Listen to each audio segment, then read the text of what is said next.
Jonah will be secured at least by Peter. The What? from afar, get time. Ends up losing his life and sees Triple G just basically falls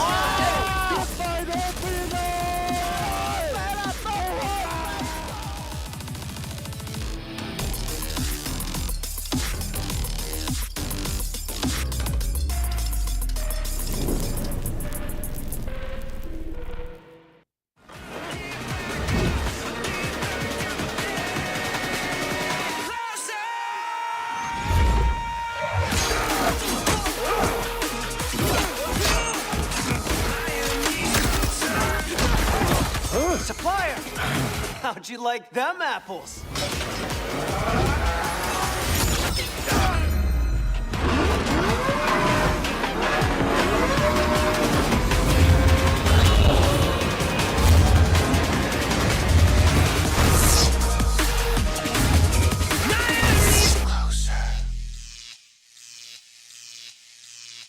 Hello survivors and welcome back to the Free Fire World Series Southeast Asia 2024. It has been a wonderful 2-week break, not just for us casters, but also the players.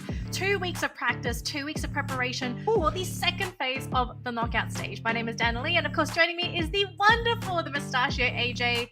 AJ, welcome to the broadcast. Thank you. First week back for the second phase. I think a lot is going to be happening. We've got some meta changes. The teams are fresh.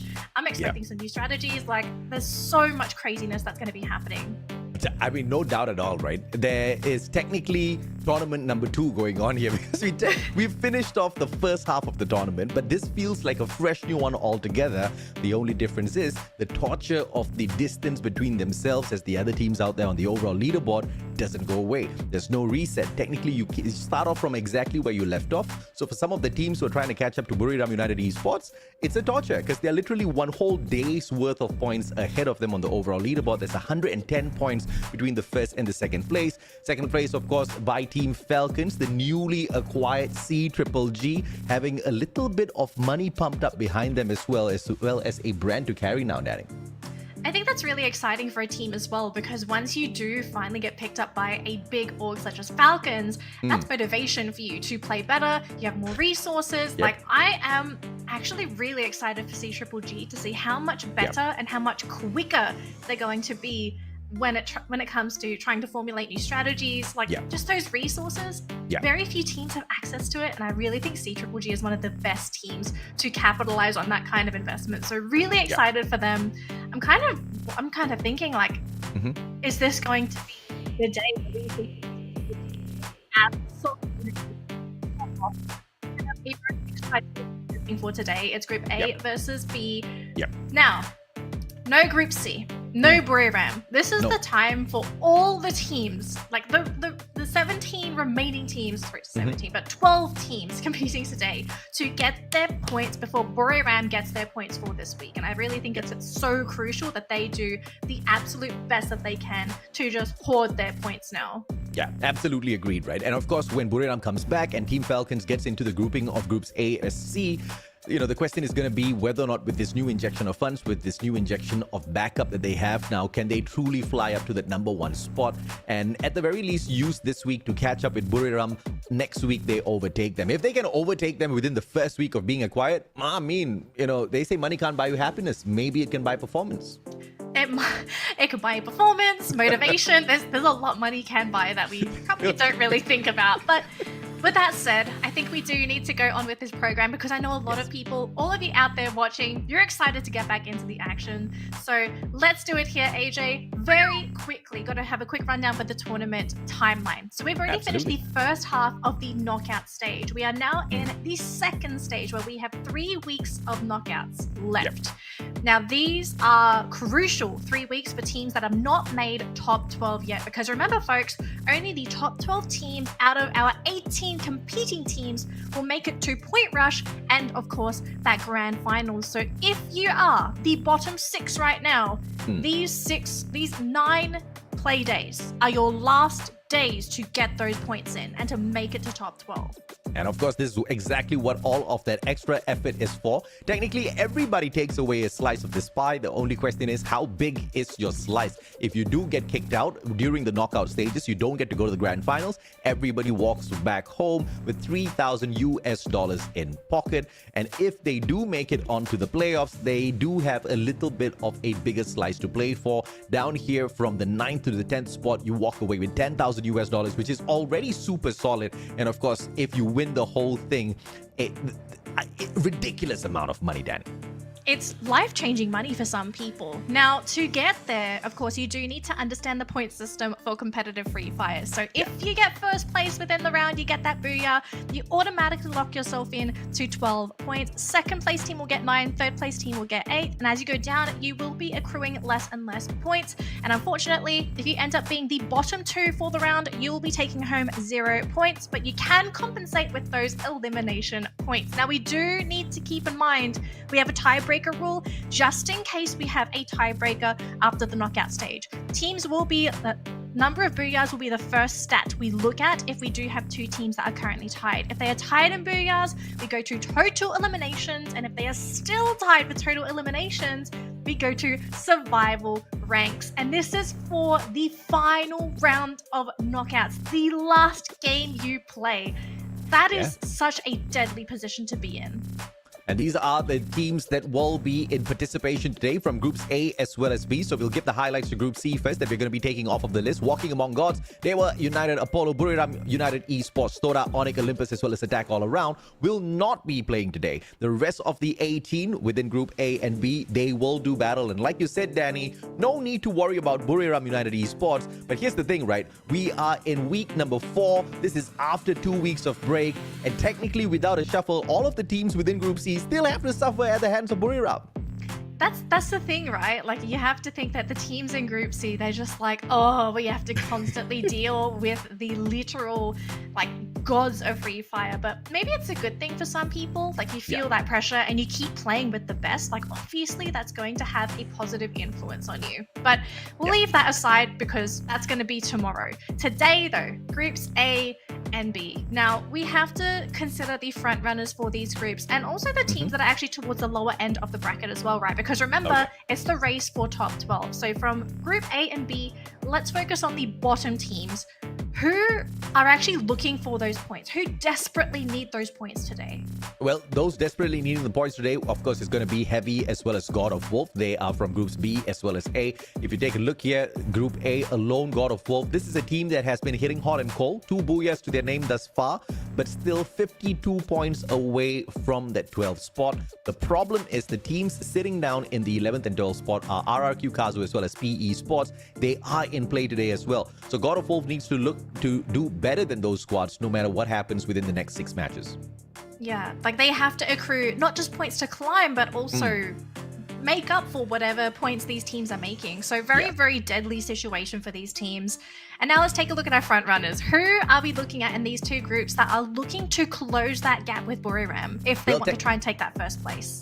Sorry, Danny. So technically, it's just all about Vietnam today, right? You talk about God of Wolf. We also have Heavy down here in Group B who are trying to make the break into the top 12. PE Sports is here as well. And of course, you've got 2 Vietnamese squad trying to earn the top 12 spot, and they have to fight against their brothers who are from Vietnam as well. So an all-out Vietnamese storyline here on the first day of opener after our 2 weeks break. PE Sports, this is a team that has lesser booyahs in comparison to both Heavy as well as God of Wolf, who have 2 for each of themselves and only 1 booyah in the hands of PE Sports thus far. But of course, I think the extra bit of fire under their butts will keep them at a good performance today. At least we hope.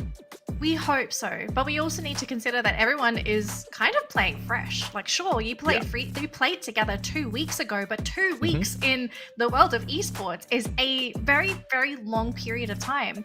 And then, of course, we have to consider the meta changes.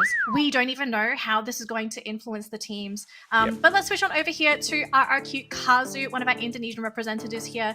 What do you think is going to be the status for the Indonesian region for today's games? Like, do you feel like it could also be a day for Indonesia to really make that climb?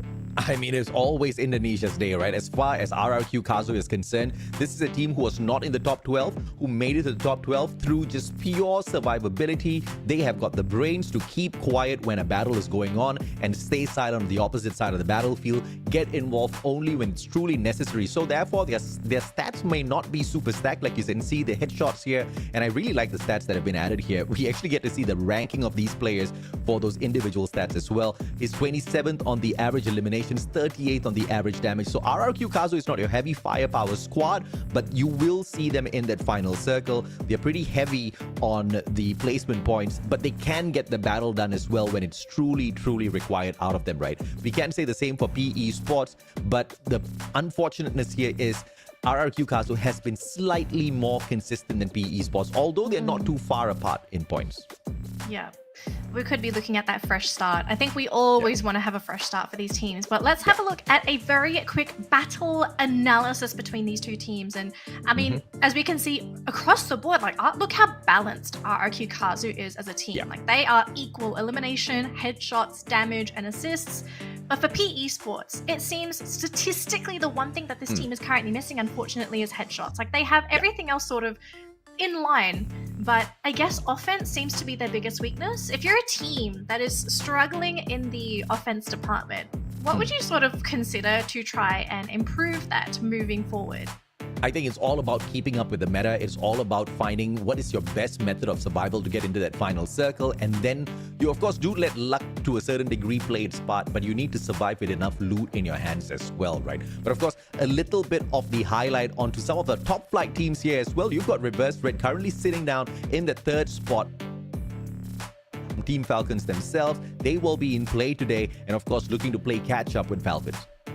Got to play catch up. I mean, it's a race for the top for these, for the teams that are at the top of that leaderboard. Just take home as much money as possible, make it to that top 12. I mean, top 12 is basically guaranteed, I think, at this point. For could we say top 8 teams? They're guaranteed. I don't know about top 10, but top 8 definitely guaranteed. It looks like. It's very difficult to say, Danny, because, you know, you never know what kind of fire the teams who are currently not in the top 12 have within themselves. And, you know, if this sort of a distance could be built over the past 3 weeks, you know, a good catch up, perhaps even overtaking them, you know, the potential is here because there are no bad teams in the tournament. No, definitely not. We will just say some teams who are just questioning, you know, very questioningly struggling down there at the bottom. Teams like Homebois, Flash, Todak. We don't know what happened there, but maybe the 2 weeks of break was enough for them to find that rhythm again. Yeah, and I sort of want to double down on that too, right? Like I think especially some of the viewers, you see these teams and you think, oh, they're doing terribly, like why are they here? These teams are actually really good. They are playing with the best teams within the region, and there are going to be different skill levels across the board, but these players, like if you meet them in a standard lobby, they're going to kick your butt. So don't underestimate them. These players, you just have to give them that opportunity to pop off, and we've seen it time and time again. Like a team that supposedly is not doing well, you give them that 1 week, they find their rhythm, they pop off, and you have to change your mind because you know you can't have that mindset when you're looking at these players. But really excited to start today's game because I think we are looking at a semi-clean slate. Like the break, I really think is going to have for some teams a positive impact, but for others, I might be a negative one, especially teams that I feel rely on momentum. Yeah, let's just say they had a 3-week point rush system of their own, right? And there's a little bit of a lead here. Surprisingly enough, we don't take Team Falcons in, but we take a comparison between Reverse Red as well as Stalwart Esports, both of them from Thailand, and you can see the numbers are very fairly stacked against each other, right? The damage a little bit more on the side of Reverse Red, obviously resulting in more eliminations, but Stalwart Esports not too far away, and technically on the overall leaderboard they're just 7 points away from each other, right? So I guess the graph, the dynamics there may skew a little bit more to the side of Stalwart when it comes to the eliminations as well as headshots, but in the overall grand scheme of things, Reverse Red is still ahead of them because it's not just about the engagements, it's about survivability sometimes.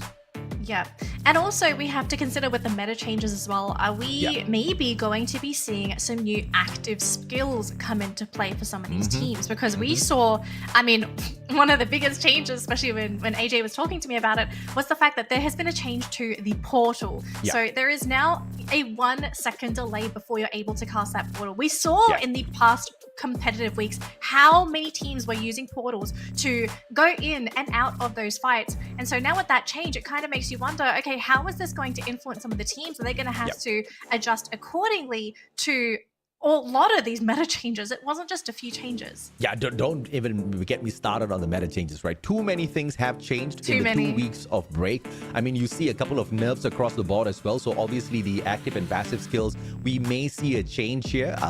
Probably not within the first or 2 days of our new set of 3 weeks. Probably maybe into week number 2, we can start to see the numbers. I might be worth to throw it out to production to kind of like hit the reset on some of these numbers due to those meta changes to see if or not the characters are still being abused as much after the adjustments have been made. But either way, we should be able to see some sort of a trend. Yeah, I'd love to see the comparison as well, to see like how did the meta evolve from the first phase of knockouts until the second phase of knockouts. Like, this is just a really cool thing when you have such a long league stage for these teams. Like, they are given such a big opportunity to not only just play the game, but we watch the viewers. We get to watch the meta evolve as these teams also evolve and improve and get better.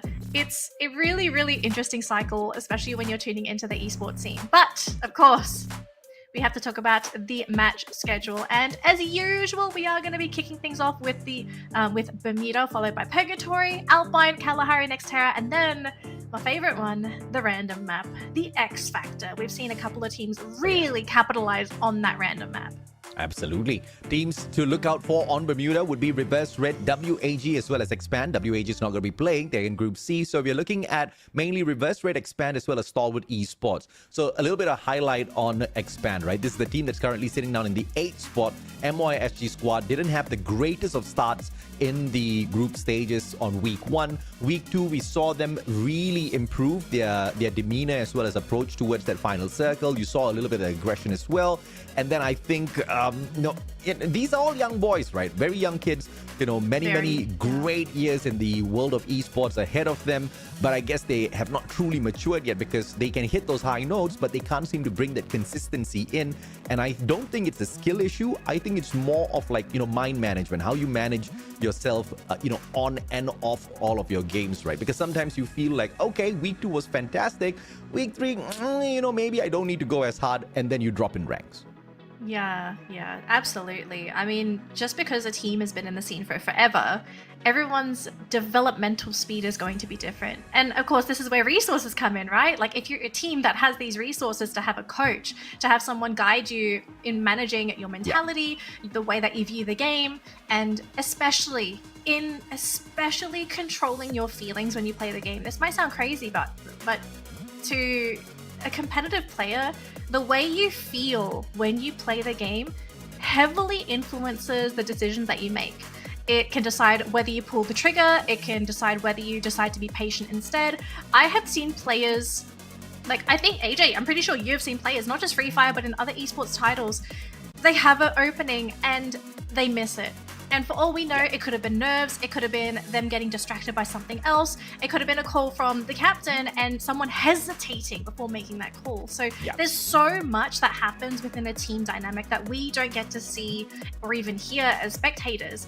But once you start to see these players play, then it sort of tells itself. And I feel like in the case of Expand, like, this team has so much potential. So much. It's just, I think we and everyone else that is sort of backing this team, we're waiting for them to find that stride. And for some teams, that it takes them a week, 2 weeks to find their stride. But then for others, it takes months, years. For all you know, there's like, some teams never find their stride. It's a really cruel world within the world of esports. I mean, spot on with each and every single point there, right? I truly do agree, because most of these players who are able to reach a level like this are fantastic in the game, but out in real life, whether or not they can be managed, it's not just on their own, I guess, openness to getting that feedback, accepting it, and changing themselves over time. Because, I don't know if you can relate. When I was younger, I thought I was right all the time, okay? And then you get to a certain age where you realize, holy mama, I actually don't know anything. And it's really difficult, especially when you're a young blood. People telling you that, this is not the way, you have to focus on these things. To you, it's all about the game, The outside world doesn't really matter that much. And that's exactly where these organizations come into play. This is something that I want to see out of Team Falcons as well. Yes, of course. I mean, I don't want to, just like assume that there is a huge injection of funds, but it's a Saudi Arabian label. Okay, I am going to assume there is some sort of injection of funds, but it's not just about that. Just money alone can't get you to the top. It is the true proper team management, kind of helping them stick together like glue. That's why your team captains are important. The communication is important. There's a little bit of adult guidance here and there. Could help you go the extra distance. Yeah, it's just the support. You have to find the right people to back you. Like once you have that dream team, you're good, man. You're good. I mean, you're probably good for life at that point. So yeah. Super. I just want these games to start, AJ. Like I am just wanting to see. I've waited 2 weeks, Danny. We've all waited 2 weeks. Okay, it's not just you. We've all waited 2 weeks, but I'm just so keen to see how the story is going to unfold. Is it just going to be a case of whatever happened 2 weeks ago, the story continues, or if we're just going to be opening up a brand new book and writing a whole new narrative? Okay, wait. You see, you know how they say you can't make everybody happy?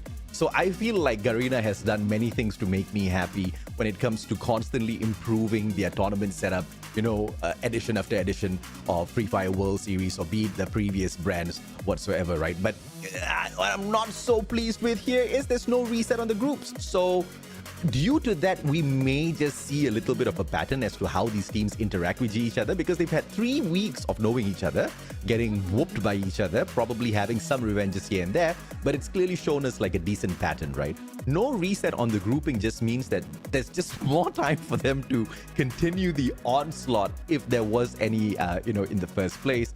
So I guess from a different perspective, if you really want to make a difference through all odds, you have to show us that you've made some drastic changes within your lineup.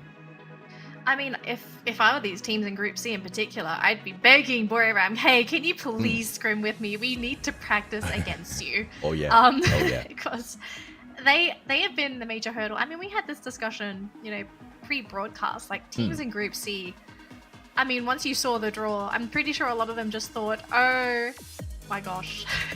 What kind of a group do we get put into? Yeah. And they've technically done very well, I think, considering how their first 9 matches have been. And I am hoping the fact that they've just been constantly paired up with Boriram, that this is actually speeding up the progress of improvement for these teams. Like, it's invaluable experience. Like, sure, people are saying like, oh, but they're just getting beaten time and time again. Sometimes you have to be beaten down to actually rise up.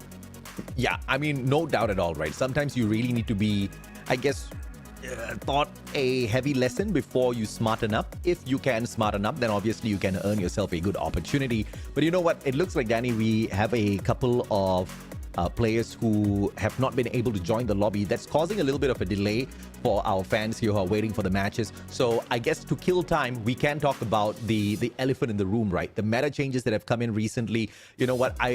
Obviously I haven't been able to memorize all of them. There's been too many. So I'm just going to read it off a list. You tell me what you think about them, right? And of course, we're going to start with the first one. We were kind of talking about this before the broadcast started. Portal Go optimization. It now takes 1 second to teleport to the destination using a Portal Go. So we are not going to see an instant teleportation like boom, you put it down, you're taking that backstab, and then you're making some great big noise, right?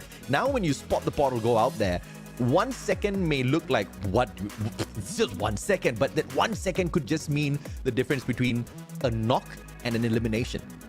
Exactly. So I feel like we will be seeing teams having to play a lot more strategically around the Portal Go, because now you don't have that just get out of jail free card. Because that's what we essentially saw. Like, sure, we saw teams use it aggressively in those final circles, but when it comes to defensive play, I did feel in some circumstances like it was not really a cheat, but it was really, really strong. So now I am expecting teams to be, oh, like, what's that piece of paper on that place? What has happened? All right, maybe for luck. It's either he's sick or he just lay down on his table and something stuck on his head and he doesn't notice. I think he's sick. Look, I think he's sick too. I don't think his teammates would let him sort of sit there like that. But I do think, yeah, so strategic play is definitely going to have to come into play with the Portal Go. You can't just plop it down and be like, oh, we can go wherever we want. And this will also impact teams that want to use the Portal Go to reset, because I think what we saw in those last couple of weeks as well was that teams, they would use the Portal Go, they would portal out, they would reload, and they would come back in. Yeah. So they had a free way to reload, and it was just too strong. Like the 1 second, I think it's just so important. I'm glad this was changed. Yeah, I mean, I mind my friend, but it was super bloody OP, right? For the noobs who don't understand what's OP, it's just overpowered, okay? You put it out there, and, if you've got good mastery over it, you're going to be demolishing your opponents, and that's exactly what happened. And I'm hoping to see maybe a little bit of disruption in terms of rhythm as well, because when the Portal Go was initially introduced, we saw quite a number of teams, kind of taking a while to get used to it. So perhaps with but technically speaking, we've had 2 weeks of break. This meta adjustment did not just come in like today. So they've had a little bit of time to get used to that difference in timing in terms of teleportation. So I guess then we don't need to spend a lot of time talking about it. We can just see it in action later. There is another item here that is going to be making a world of difference out there. It's the active skill cards optimization. So for players who, have left Free Fire for a while in terms of the, playing or the competitive scene, you're coming back now and you're watching this broadcast, what were the changes? Initially, we added in something called the active skill cards, which means you've got your active skill, and now you can buy an additional active skill, and you can just keep the card. So the usage will depend on, how many of those cards that you have within your team, right? So you've got an extra active skill to use. So they've made some adjustments to that. So now players can pick up an active skill card in a match that is the same as the active skill they've equipped in their preset. So this is a little bit of a game changer. Prior to this, you couldn't, which means if a player's current active skill is available for use, they pick up an active skill card at the same time, it grants the player an additional skill charge, allowing the player to use the active skill twice in succession. This is a game changer, Danny. Imagine if you had the Skylar, okay? The Skylar in the past, one shot, world championship winning level of impact in the game. Now you've got 2 shots with the Skylar. And I think the weakness of the Skylar has always been, I mean, it's a balancing thing, right? You shoot it to one place, glue walls all disappear, but the teams can restack glue walls on another spot. But now imagine 2 shots out of the Skylar. It's a GGWP if that happens. But of course, it's just a random example that I'm giving.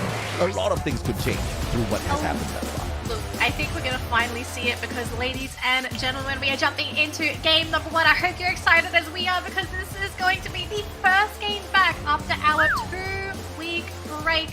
We are down to our final 3 weeks of play. It's Group A versus B. Let's see what's going to be on the table here. How influential are the meta changes going to be for these teams? And maybe are we going to be seeing a different story, a comeback arc for the teams that have struggled for those first 3 weeks? And it looks like we are going to be getting a very west side flight path. So anyone that does try to go to the eastern side, it's going to be a much longer path for those teams. But so far, I think we're going to be seeing, hang on, is it going to be passive? Are people going to take it easy? It looks like we're not really seeing any hot drops. I'm kind of happy about this. So far. Good discipline.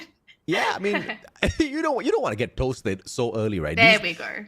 In this current lobby, there's just way too many good teams. You just can't, count on luck anymore. A 50-50 battle just isn't going to cut it. New metas to play around with on the pro scene, so you got to be really careful. But RRQ and Heavy seem to have found each other, though. Indonesians, are able to at least get 3 players down and out VTAN the final one. And a quick team elimination. Team Heavy, a team that was desperately trying to get in. We were talking about this, smoothened out so early. I mean, this is a great start for RRQ as well. Like, this was a team that I never expected to just sort of go all out with that early game aggression. But, yeah, I mean, the Indonesians, they have been ramping up as these games have been progressing. It looks like, though, Falcon going to be engaging into Expand. Looks like Fire is just going for a little pot shot. But it looks like here for Expand, I mean, this is your first game back. If I was them, I'd play safe as well. You don't want to be eliminated this early in your first game back.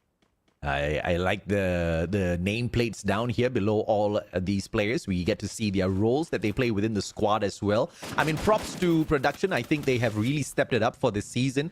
And not Yes. only do they step it up for the season, they've been stepping it up day after day. We come back from a 2-week break. I expect to see the same old, but no, we've got upgrades in terms of the stats. We get to see exactly where they stand in the overall leaderboard when it comes to the individual stats like damage, eliminations, headshots. I mean, beauty. This is, you gotta love the hustle.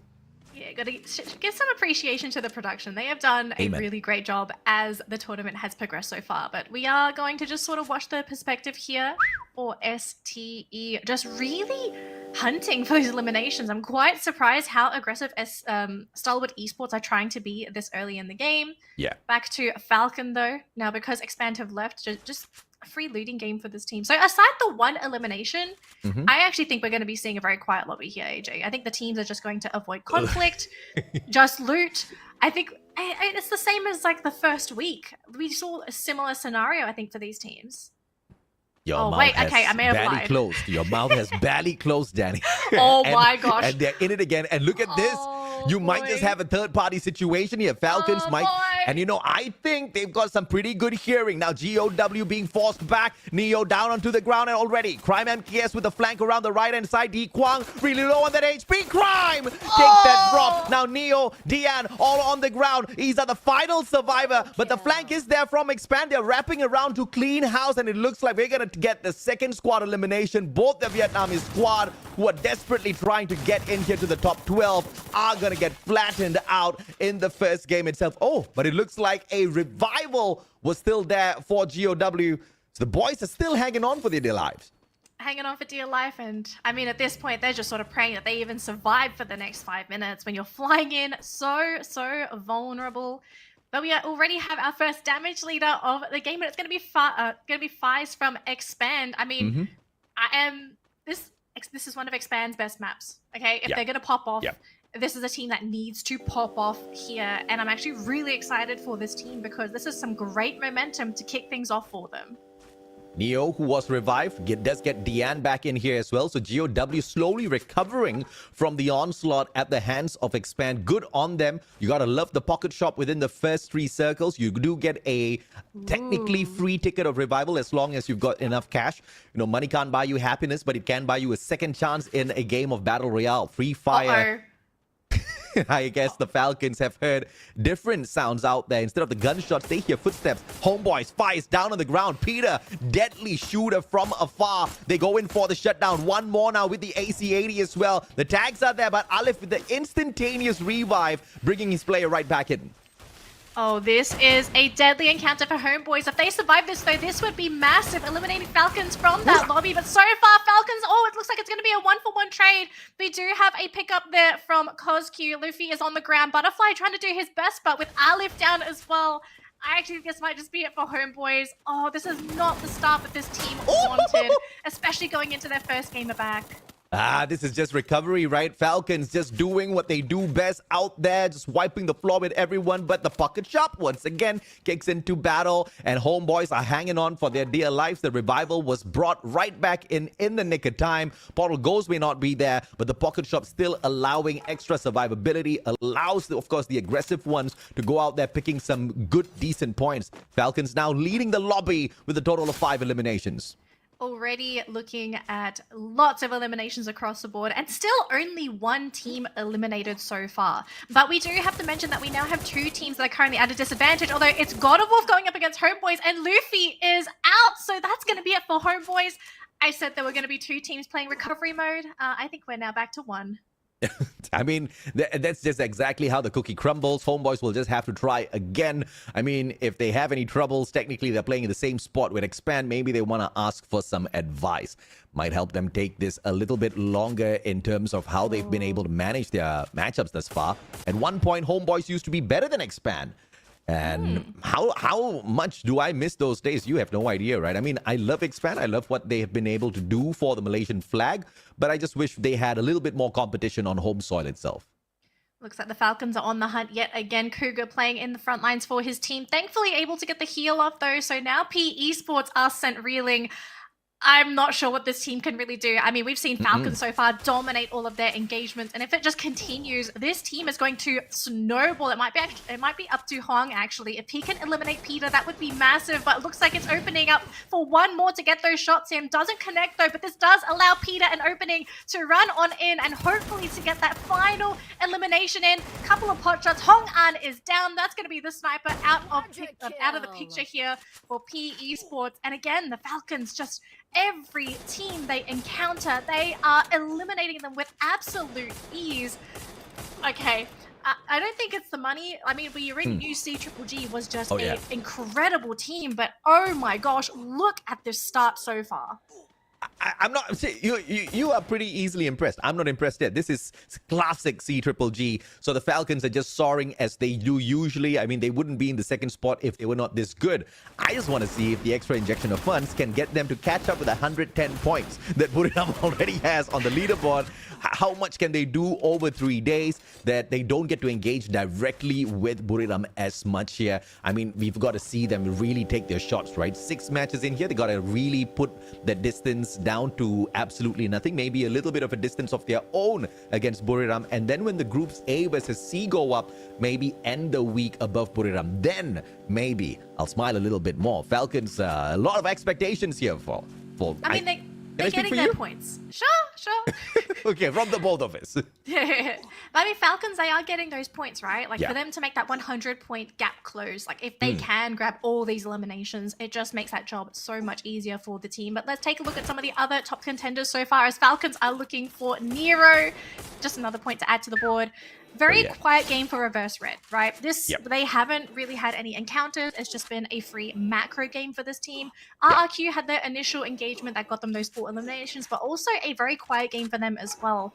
And I'm kind of wondering, moving into the next phase of the game, because we have hit this mid game, I want to see where the circle is. I want to see where the players are, where the teams are. I want to see where they're kind of bunkering down, because I think once we have that top-down view, we can kind of estimate where these teams are going to run, who's going to bump into who, and what actually might end up happening in some of those skirmishes. But it looks like we're going to be seeing Flash running into Stalwart Esports. Now, this is not ideal for Flash. Stalwart is another extremely formidable team. And look at this, Stalwart playing so patiently. They're just going to let Flash run into them. I mean, the circle's doing half the job already. Stalwart Esports just needs to wait for the opportune moment, hop on out, pick up 4 easy points, either flashily put Team Flash out of commission, or perhaps just be surprised. Maybe we can see the adjustments from a team that's struggling to get into the top 12 make a step up here against a formidable team on the overall leaderboard. Stalwart Esports currently in the 4th spot, and you can see a good reason as to why this is, right? They get tagged up by that A1 to 4.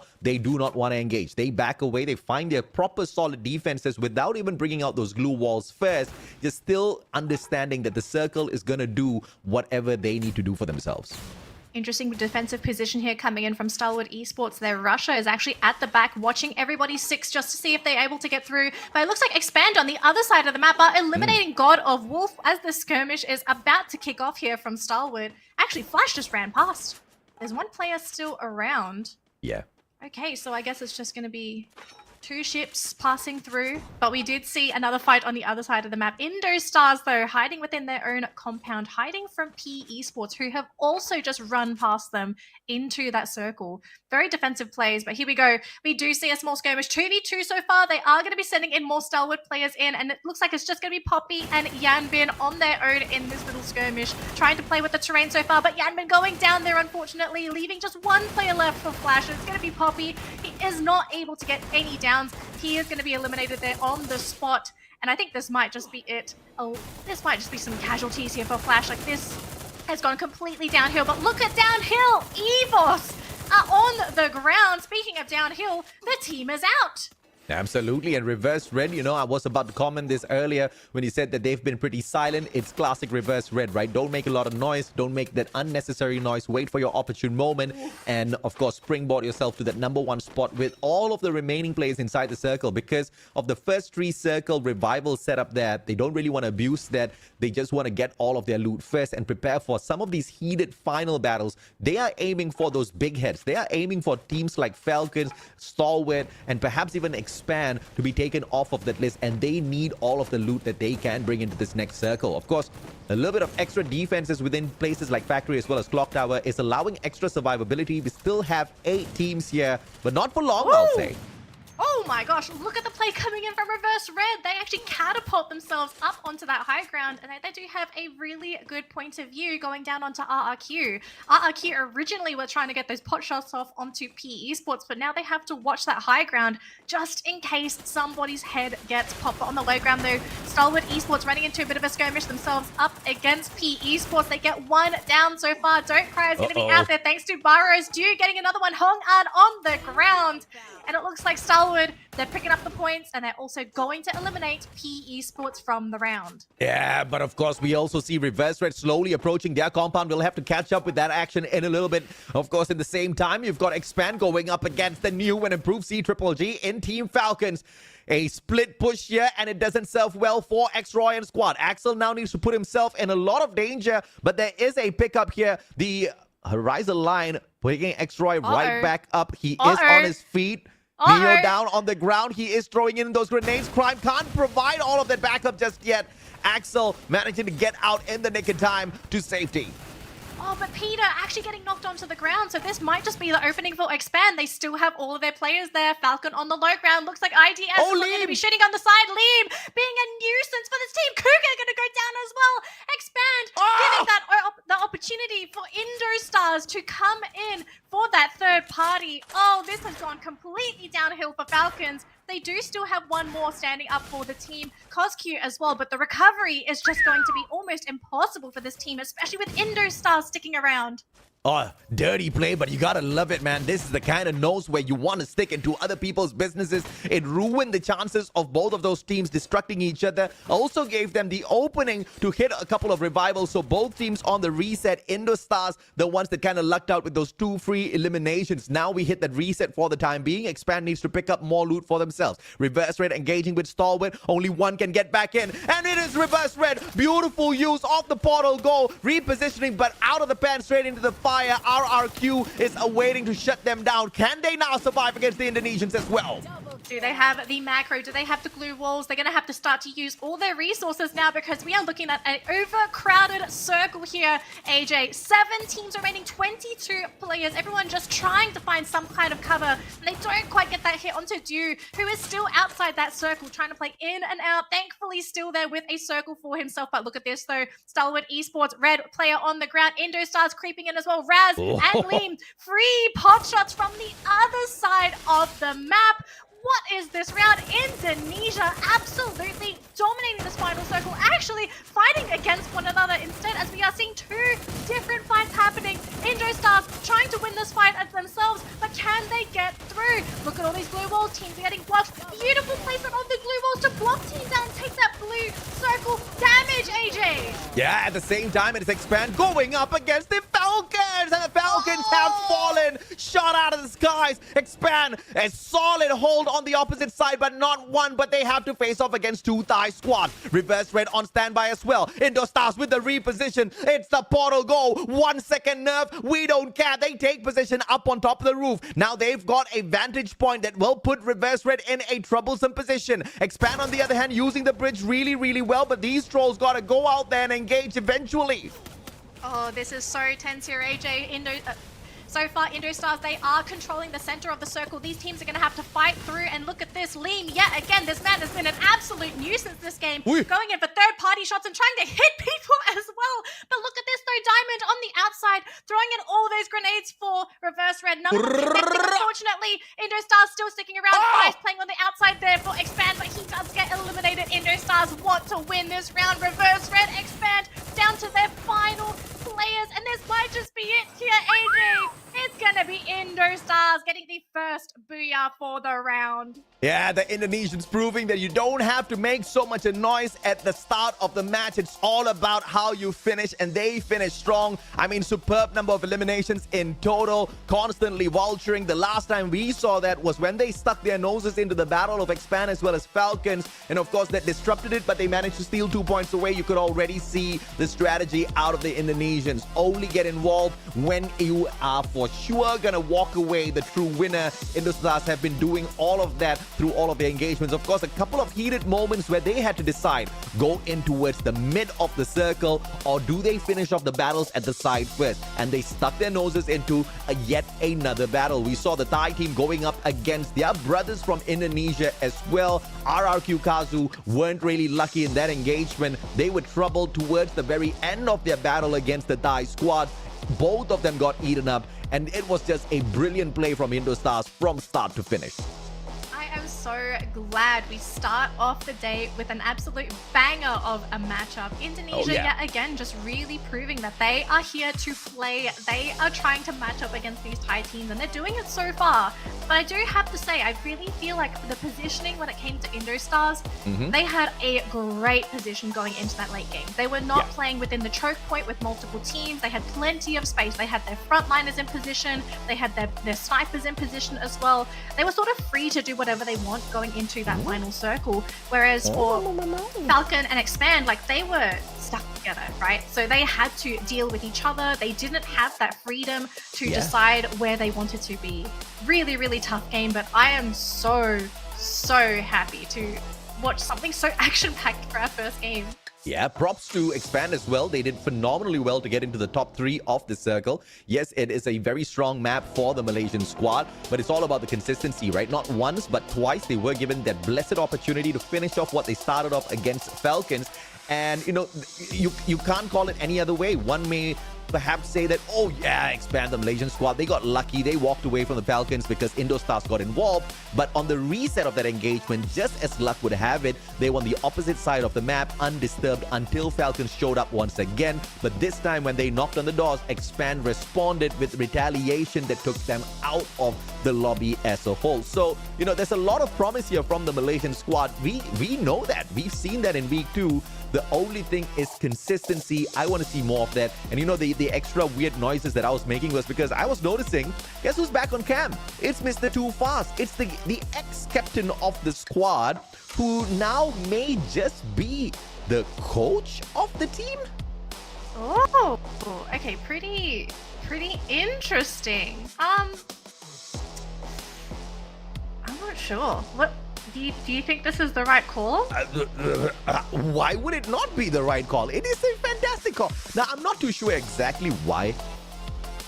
Yeah, I think both of our screens are frozen, Danny, and my screen's frozen as well. Oh, there we go. I just hit the reset, Okay. and I'm still kind of like jittery here and there, but hopefully you guys can hear our voices just absolutely fine. Okay, there you go. All right. There we go. Somebody's internet. Somebody got to get a scolding, not us, okay? I thought it was me. I was like, wait a minute. No, I'm just kidding. So, I mean, great stuff, right? So, whether or not that's the right decision to put Too Fast in a position where he's now coaching the squad, it's a brilliant decision because I have not met a more level-headed player out of the Malaysian pro scene for Free Fire compared to Too Fast. He is the best to hold a position like that. He technically is the reason why Expand is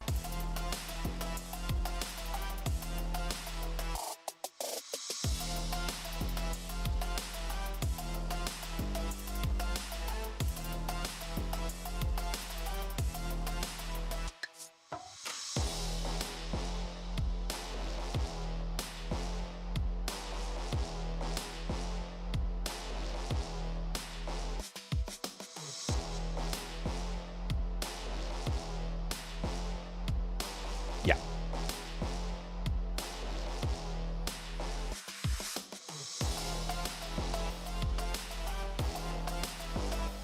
Yeah.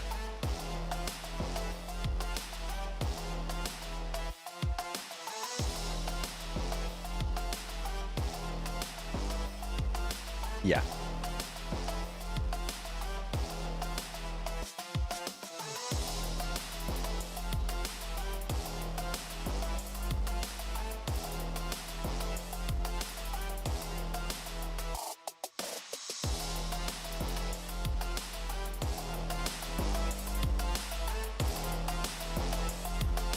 Booyah for Indostars! Woo! Finally, congratulations! And this is a first round and first booyah after a long holiday. So I want to talk to you, Ras. How are you today? Gimana kabar kamu hari ini? Alhamdulillah baik. Okay. I feel great today. How's your mentality for going international? Because Indostar is one of the teams that often performs international lately. Gimana mental kamu bermain di internasional ini? Karena kan akhir-akhir ini Indostar sering kan perform di kancah internasional. Gimana sih kesiapan mental kamu? Kesiapan mental ya, kalau itu sih harus emang sebelum ikut turnamen inter kan, itu emang harus disiapin sih. Terus juga ya main lepas aja. We need to be well prepared to play internationally and also just be relaxed. So I'm proud of you, Indostar. And next, how well do you trust your team? Seberapa percaya kamu sama tim kamu? Lebih dari 100%. Mungkin kalau ada angka tertinggi itu sih. Wow, tepuk tangan di mana? Lebih dari 100%. More than 100%. Okay. I have random questions from me. If you were to be poached by another team, which team you desire? Oke, ini pertanyaan random. Kalau misalkan kamu diambil sama tim lawan, tim mana yang mau kamu pilih? Dari negara apa ya? Mungkin Brazil. Brazil. Laut. Oh, Load. Yeah, Load team. Laut team. I think I want to be poached by Brazilian team. Okay, what's your reason? Apa alasannya? Nggak ada alasan sih. Iya. No reason at all. Emang pengen masuk aja. Laut. Okay, Load, see you. And thank you so much, Res. So good luck for the next round because don't forget we have still a long way to go. So back to you, Shoutcaster.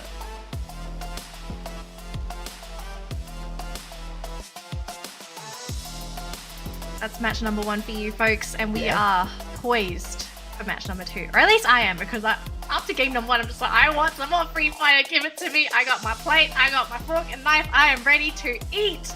But that game though really ate. It was a really great game to start the day. And I hope everyone that's tuning into the broadcast, firstly, if you just joined us, welcome back after our 2-week break from the Free Fire World Series Southeast Asia 2024. Our teams have just concluded their first round.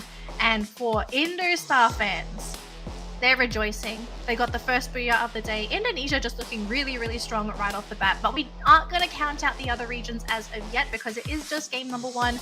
But we do have to give the MVP award here to Kochil. This man, like the team in general, I don't think it was just a one-player thing for the Indostars. They collectively played that late game incredibly well. Yeah, from an ethical point of view, they were vulturing everyone. But from I'm trying to get to the top of the leaderboard point of view, who cares, right? You go out there, you do exactly what you can do, and you disable everyone, and you sneak away those points. A triple A124 setup. Talk about a little craziness out there. You can also pick up the active skill card on that A124, so 2 back-to-back pops. Okay, I'm starting to see a little bit of a build-up of a insanity meta here with the disabling factor.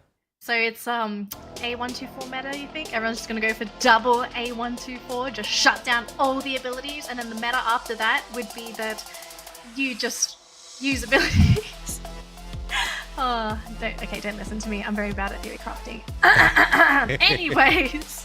I mean, we don't really know what the meta is. Like, I think it's interesting to see how the teams are already starting to experiment because they did have a hot minute to sort of try things out and to see what's kind of working, but it's still too new. Like, we can't assume what the meta is just a couple of weeks after release. I think the perfect timing for a meta to start maturing is around the 1 month mark, and we kind of don't have that for this tournament, unfortunately, but it is great to see how these teams are sort of approaching this. Of course, we are just seeing the point of view for Indostars because we don't get to see the stats for the other teams. I am genuinely curious to know what was the spread for actives and passives across all the teams. Like, how is everyone building? Yeah, I mean, I think that's a fantastic question, right? So we kind of saw glimpses of skills there. I mean, a couple of players are trying with the A1-4. I think I saw a couple of irises out there on the battlefield as well. So I think if we have a reset on the overall data for the active and passive skills brought in tomorrow, because whatever that we do have right now on the graphics obviously is from the past 3 weeks of play. Since we haven't picked up any new data, it would be absolutely useless to show you guys 0, 0, 0 on all of those stats. So, you know, it makes sense. So it'll be good to kind of see that evolving. But speaking of evolving, look at Fai's MKS evolving all the way to the top of the leaderboard. He's holding like some sort of Kamehameha in between his hands, but it's the expand flag. He's going to expand all out there on the overall leaderboard and pick up those eliminations. But it's not just him, right? Axel and X-Roy making it up to the top as well. Is this going to be a hot week again for Expand? I want to know. I hope so, because I think we're both just waiting for this team to just, again, find their stride. But we also need to consider that this was one of their best maps as well, right? Yeah. Expand, Bermuda, I want to say almost Bermuda specialists, but they aren't locked into one map. They can play multiple maps rather well. Yeah. But this was the one map where we had the statistics that did put them in favor. We're going to have to see from game 2 onwards, like, is this just a one-game basis for Expand, or are they actually going to continue to improve later on for today? We also had, you know, Coach Hill and Peter on the screen as well. I mean, Falcons and Indostars, they also did incredibly well for this round. But I think for Expand, they're just happy to grab all those points, because those were eliminations. Like, every elimination from those players, that's going to turn into points for this team. And hopefully they're going to end the day with a nice sizable pool of points, because the points are what matter right now for these teams, not just placements. It has to be those points. I would have preferred some more facial reactions out of Crime and Fires, because they're holding a good pose. But their facial expression game is just clearly not like Coscu and Lim. I mean, Coscu is just cute, first of all. But he's got like a nasty enough pose. Like, I'm going to punch you in your face. So although I'm cute, I have to punch you, you know? And Lim's like, you bring it on. Crime and Fire, I get it. Like, we are expanding our dominance on the battlefield, but the face is too zen. It's just I'm just telling you, like, after the way that Liam played today, I could totally see him just like standing in front of someone holding that exact same pose, just saying like, bro, come at me, otherwise I'm gonna come at you instead. Like, oh, what a game from Liam. I think we saw this man's perspective so many times, and he just played so confidently for the team. Like, he just ran in, didn't have a care in the world, because he knew he had his team to back him up. But I think we got to talk about weapons here, because we do have an interesting combination for this round, AJ. Yep, we most definitely do. Woodpecker, it seems like it's a good balance between the long and the short range. Makes a lot of sense on Bermuda. Woodpecker, you've got the armor penetration as well. You want to be busting through those helmets. You want to get the job done. You've got the Iris being brought in there. You've got Susie to get you more money. So Iris is just going to tag up players. You've got probably Moko on there as well. So always a good idea to have the Woodpecker. That form of that meta has not changed to yet. And it's good to see, fairly the same number of guns out there on play. But Expand making the biggest play overall to jump to the top of the leaderboard. 16 eliminations, second place for a total of 25. Indostars just 1 point behind them. So this is, in the overall grand scheme of things, a great round for Expand, but still torturous, whereby they still need to catch up with Indostars that are doing equally as well. Look, I think if you're Expand, Sure, you didn't get the booyah, but I'm hoping that the team mentality is good for this team, because that was a great round. Sure, you could have gotten the booyah, but there's so many factors to take into consideration. Yep. I'm just hoping that this mentality is going to carry through to games 2, 3, 4, 5, and hopefully to 6. Because again, we've mentioned this before, this team has so much potential. We've just got to wait for them to find their stride and really start to pick things up. But the same thing with Indostars, like the Indonesian teams, they found their strides much earlier within the tournament. I think it's like, during the second? I think we even started seeing the teams start picking up within the second and even third weeks of play for Indonesia. So like, Indonesia is just popping off altogether as a region. Absolutely. And of course, a little bit of movement up and down the leaderboard. Expand is just gonna catch up in terms of points, because we started off with a 79-point differential between themselves as well as EVOS Divine. Obviously, that's been sliced down just a tad bit here. EVOS does have quite a substantial number of points, still ahead of them, 30-ish in front of Expand. So if EVOS Divine keeps crashing out early, just like what they did in Bermuda, Expand has a solid form that they can maintain on their own end to make that climb by the end of today. Yes, and then we do have to take a look at the bottom situation here, AJ, because remember, the race for top 12 is currently on, and the team that could, quote unquote, could lose their spot here is PE Esports, because they are on the brink of being pushed down to 13th place. It just depends if anyone's able to close that gap today, and I think it is possible, but it's going to come down to the team's performance. Like, everyone performing towards the bottom of the bracket. Is PE Esports going to get... Is PE Esports going to be consistent today? Can they get those points to keep people chasing? Or are we going to see this team just completely blow out today and leave the doors wide open for someone to just walk through? I really want to see, you know, a little... I mean, I'm done making wishes for FFWS SEA, quite honestly, because there's so many storylines that you want to see developed out there, right? You want to see the top teams catch up. You want to see the bottom, you know, those who are not in the top 12 kind of catch up as well. We kind of hyped up God of Wolf as well as Heavy. Unfortunately, they didn't really sustain their lives in the battle too long here at Bermuda, so we still need to see a little bit of change in that. I mean, technically speaking, Heavy doesn't really need to hustle all that too much in order to catch up. Just got to make sure they get those points, right? Comes down to consistency. Your favorite word. Absolutely. Absolutely. All right. So, next on the chopping block here for our maps, we are going to be jumping into Purgatory. And of course, we do have a couple teams that are going to really favor that map. We're going to talk about them a little bit later on once we do get that graphic. Or maybe we're going to get the graphic now. Okay, here we go. So, AJ, give us the rundown for teams to look out for on Purgatory. Who are going to be the front runners? Because we all know Ram's not here. Yeah. Who are we looking out for? You're looking mainly at stalwart Team Falcons as well as Team Falcons as well as EVOS Divine. These three might just be able to step it up. We saw EVOS Divine getting stomped pretty early in Bermuda. Perhaps that fire and with the fact that they do really well on Purgatory, get them into the final circle this time around. Or maybe that disruption in terms of momentum could hurt them. And you could see teams like Expand making a mad dash for the top. Although I have to say, and this stat hasn't really made much of a difference because we have seen, like, you know, leaps and bounds, crazy improvement even from teams that don't initially perform well on the map. Expand is not really your heavy runners on a map like Purgatory at the moment as far as these 12 teams are compared, right? I think they sit down in the 10th spot in overall performance at Purgatory. So, but maybe if you see EVOS Divine stumble, a little bit of consistency kept up by Expand, you can see the mix there. Obviously, the opposite reverse, the exact reverse could happen as well. Pretty cool to maybe see a big change as well. Have a dark horse come out of nowhere and say Purgatory is now officially our map, especially with some of the meta changes. Okay, we don't have to deal with the portal go anymore. Yes, or you still deal with it. It's just a little bit harder to abuse, as some people say, overuse, overpowered. Hopefully balanced. I think that's the key word we're sort of looking for, right? Like, still waiting to see if this item is considered balanced. Now we only saw one. We saw one game, so I don't really have an opinion as to whether or not it is balanced, but we are still seeing this item in use. So I am glad it didn't kill those. Yeah, I mean, obviously not, because it's a fantastic addition. It has brought the kind of beautiful chaos you want to see in a good game of Free Fire, and Free Fire has always been about that, right? The controlled chaos, and with the adjustment season after season, meta update after meta update, it has just kept things very exciting. But like we both agree, the portal go was a little too overpowered, especially, you know, be it offensively or defensively used, so that 1 second extra lag could just be an acceptable nerf, right? The fact that it's still being abused out there to find those solid rotations in the circle when they're running away from the blue, we still see all of the jazz. Yep. All right, going into match number 2, we are on Purgatory. Now, this is a slightly more centered map compared to Bermuda, going in from the bottom left to the top right here. And so far, we could be seeing 2 teams contest for that drop point there, because we have God of Wolf and EVOS in roughly the same vicinity.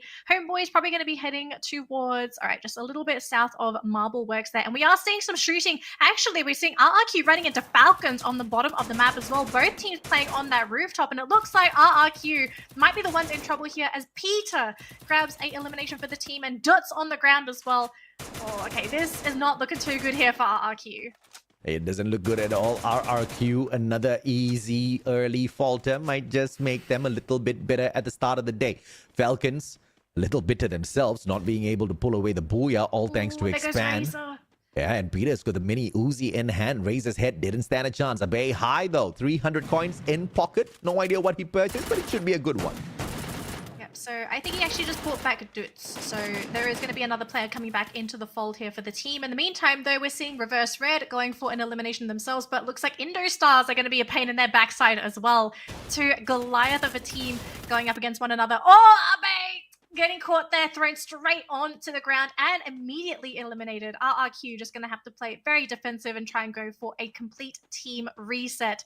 EVOS, though, flying in their players on the low ground, though, still being harassed by Falcons. This is not going to be an easy time for this team at all, but Stalwart playing on the high ground themselves, fighting up against Heavy. Burrows trying to get that shot onto Kabi, not quite successful as of yet. Woi, though, going to go down to Cypher, thankfully, and Woi will be removed from the pool as well. But Kabi, 1v1 up against Burrows, who's going to win the matchup. So far, it looks like it's going to be Burrows, and even the bottom support there coming in for the team.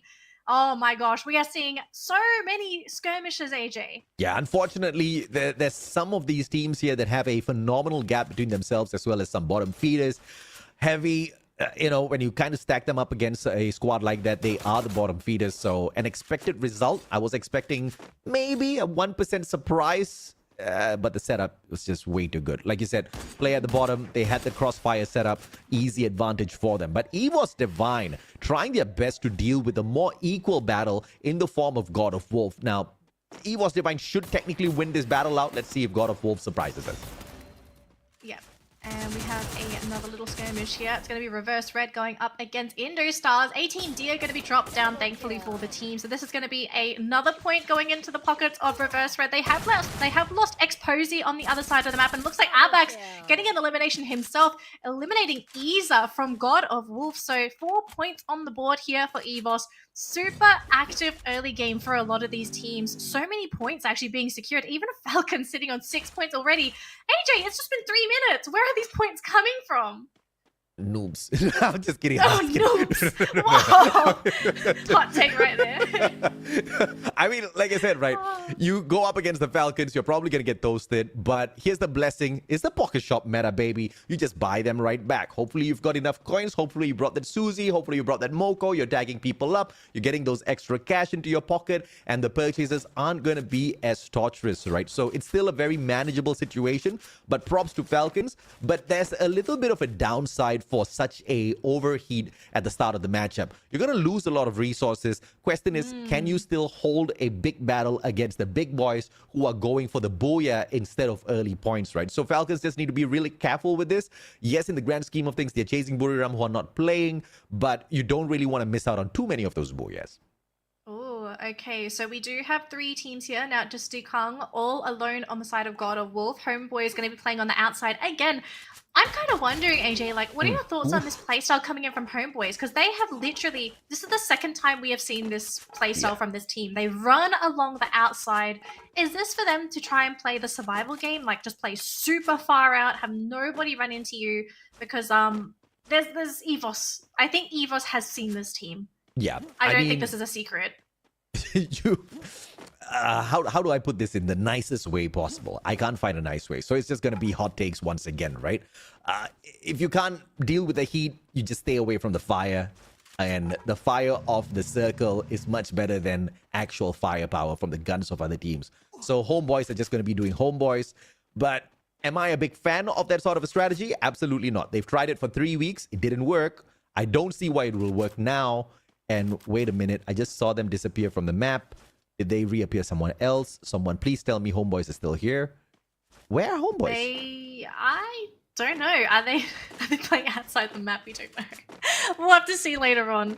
But we are going to switch on over to the rest of the teams, as we are looking at a much slower game now. Teams focusing on their macro. Esports right next to Heavy on the high ground. And if Wui sticks his head out, he will be spotted. And yeah, I think Don't Cry, he spotted it for the team. Probably going to try and go for that elimination there because Voy is just all alone. He's got no teammates nearby. It's going to be a free point unless Heavy comes in from the back. Actually, the team is completely surrounded here for Esports, but they're making the call to stick around. Oh, okay. Indostars losing Raz there.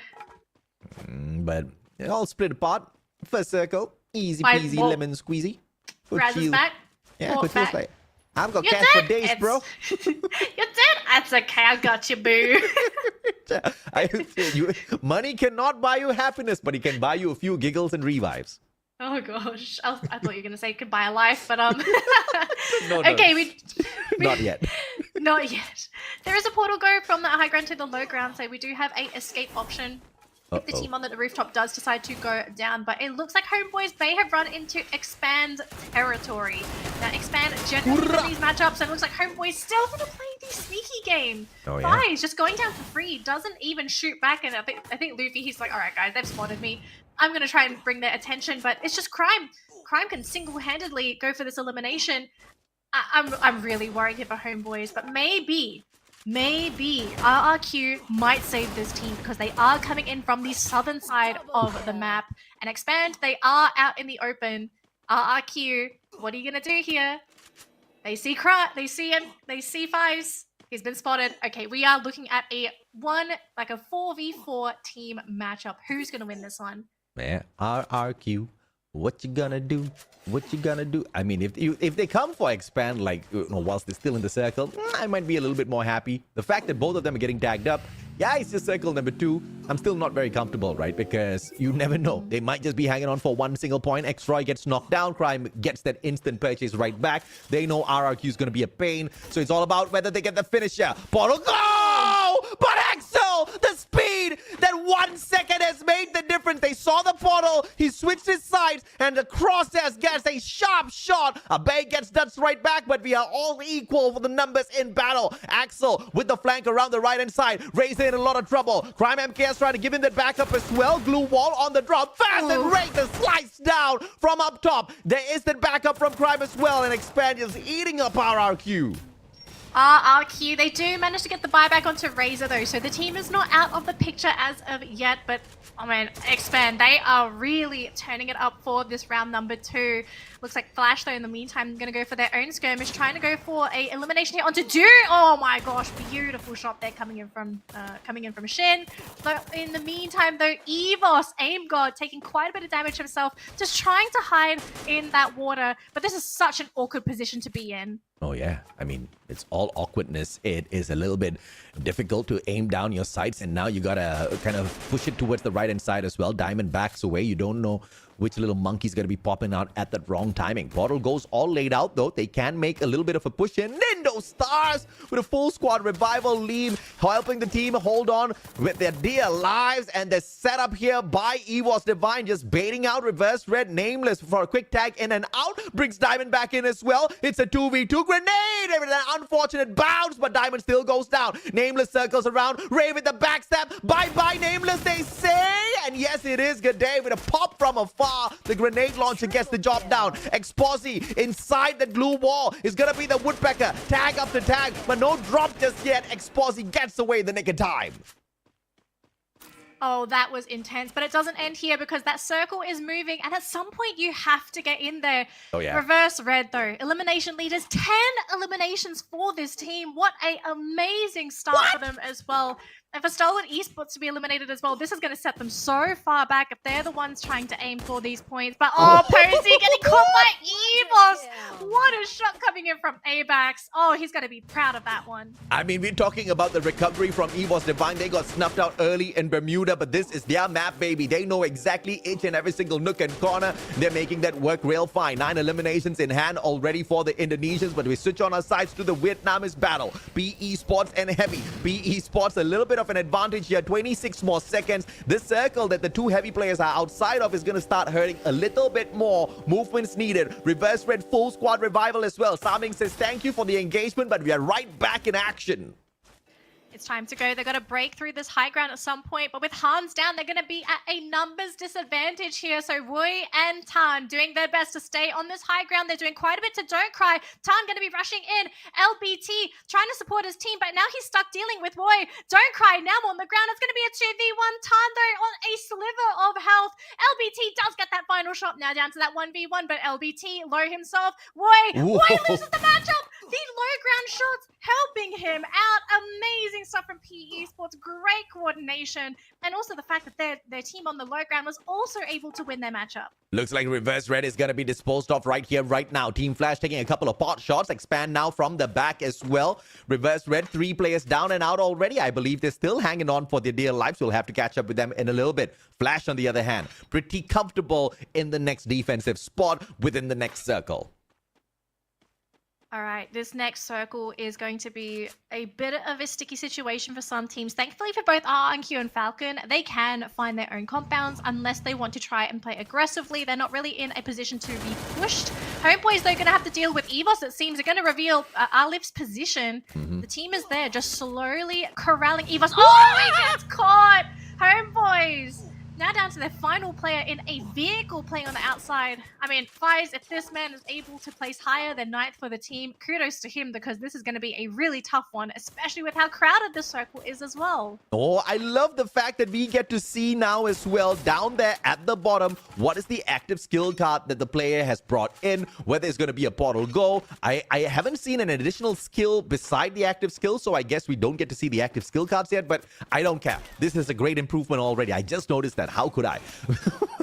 So get back into this battle. Look at Indostars. Look at how comfortable they are in this little nest here.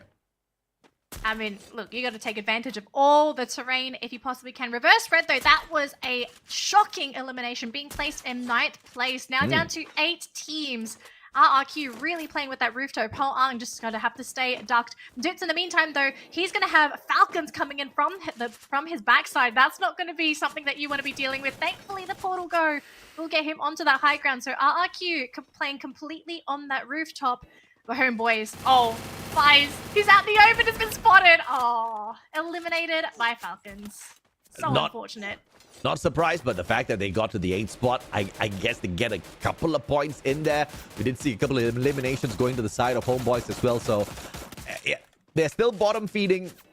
Okay, let's just move on with the storyline, man. I'm just waiting for them to improve, quite honestly. RRQ, on the other hand, up top on the roof, still pretty decently comfortable alongside their brothers from Indonesia. Indostars on just the opposite side of the roofs.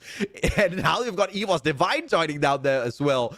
Indonesia, they all want the space here in the middle circle, but there's just so limited options. Man, everyone is crowding for these compounds. Indostars trying to win this fight in the compound. Not too happy with this though. Evos having a couple players on the ground.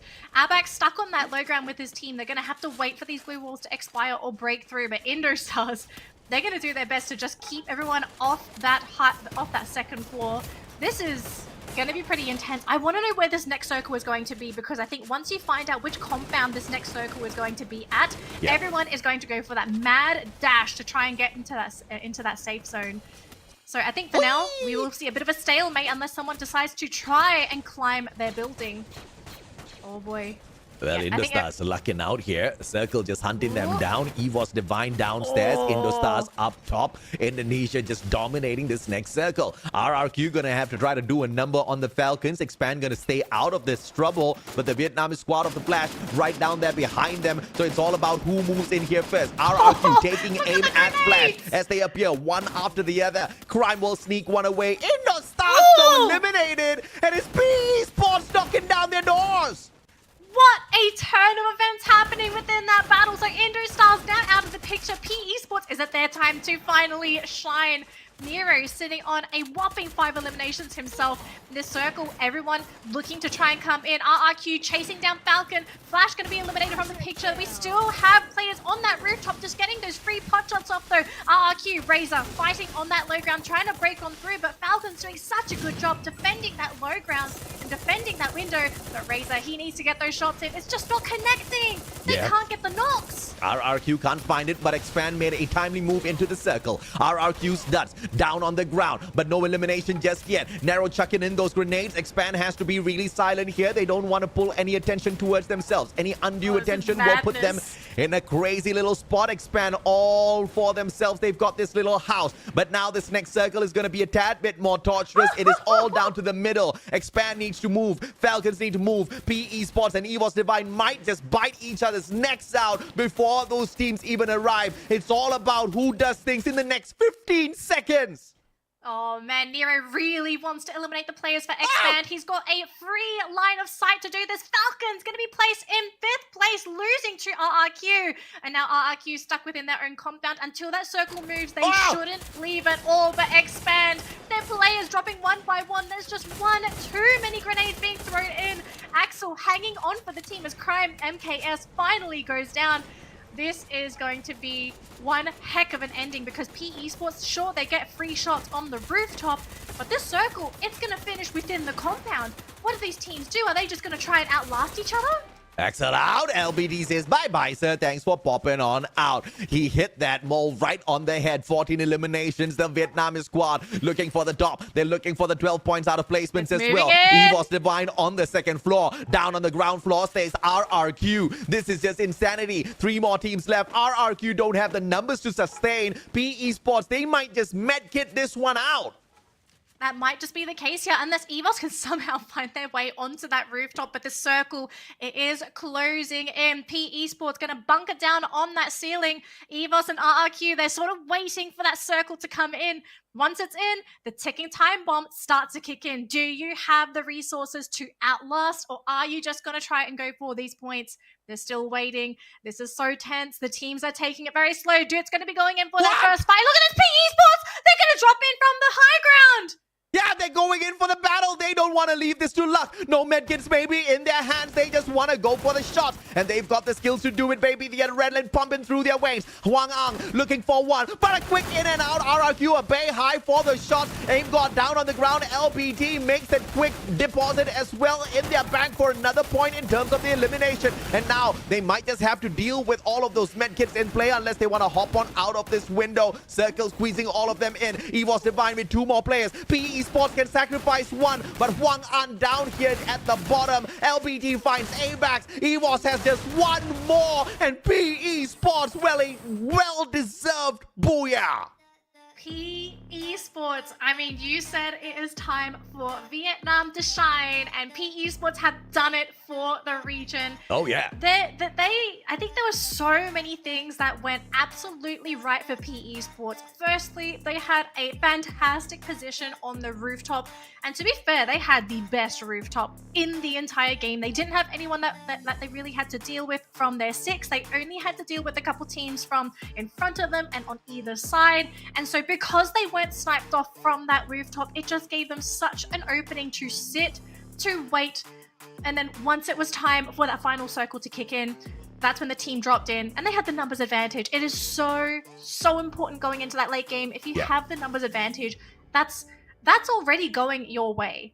And there's another thing that was, of course, a huge, role that it had to play in that final circle. It was the portal go. I mean, we're talking about the nerfs of the portal go, but still without the portal go, PE Sports wouldn't have been able to climb on top of the roof without actually hitting that reset and being revived. Yeah, you get to drop on the roof, but you don't have the necessary equipment to get the shutdown gameplays on all of the other squads. They took position. The other teams just did not have the portal goes in use at the right time, dealing with the circle situation, the chaos at the very end. PE Sports, they just bet on going in for the destruction. They took one Indonesian squad off of that roof, claimed their spot, and then used that position to, of course, get here to that booyah spot as well, right?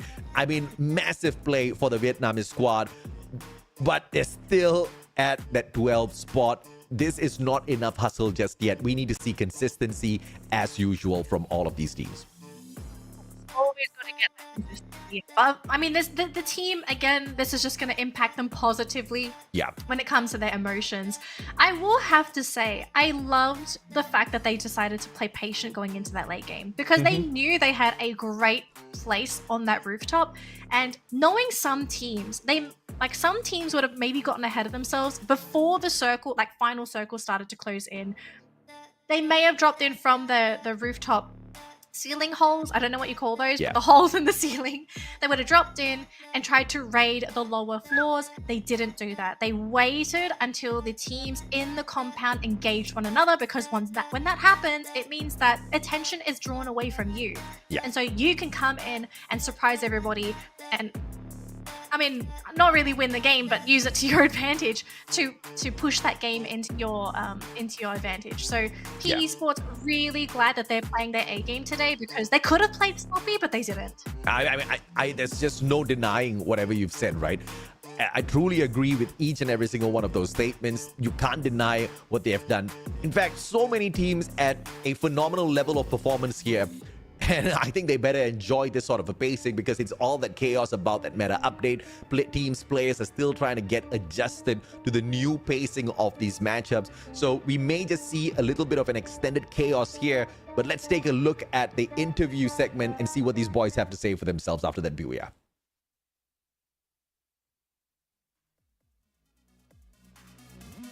Booyah interview after the match. Oh, there we go. Right next to me is Sorry, come again? BELPT. Congratulations on your very first booyah of the match today. Xin chào LBT, thì không biết là bạn có thể gửi lời chào đến các bạn khán giả được không ạ? Chào tất cả mọi người ạ. Đầu tiên thì xin chúc mừng bạn được chiếc booyah đầu tiên của cả đội. Booyah! Then, a very simple questions to open our interview today. How do you feel right now? Một câu hỏi rất là cơ bản để có thể mở đầu buổi phỏng vấn ngày hôm nay của chúng ta. Thì không biết là LBT hiện tại đang cảm thấy như thế nào ạ? Dạ em cảm thấy rất là vui ạ. Đang có lửa để bắn những trận tiếp theo. I felt really happy, but also we are really energized today so that we can have more power to continue our Booyah matches today. Then we have been through the very long resting days, like 2 weeks. How do you guys feel right now to come back to the competitive stage? Is it scary for you or still familiar like normal? Thì chúng ta cũng đang nghỉ giải khá là lâu, trong vòng khoảng 2 tuần. Thì mình không biết là LBT cũng như là đồng đội của mình á, cảm thấy như thế nào? Nó có xa lạ khi chúng ta quay lại thi đấu không, hay là vẫn sẽ rất là quen thuộc thôi? Dạ em thấy cũng không xa lạ lắm ạ. Tại vì bọn em cũng bắt kịp meta rồi. It's not really that unfamiliar for us. We still kind of okay because we have catch up with the meta really good. Vậy thì không biết là LBT cảm thấy như thế nào về bản update hiện tại vừa qua ạ? Dạ em cảm thấy nhịp độ trận đấu bắt đầu chậm lại. Khoảng cổng dịch chuyển. Như vậy là nó có thể là giúp cái trận đấu của mình nó giảm nhiệt hơn rất là nhiều đúng không? Dạ đúng rồi. Và có thể nó cân bằng súng hợp lý à.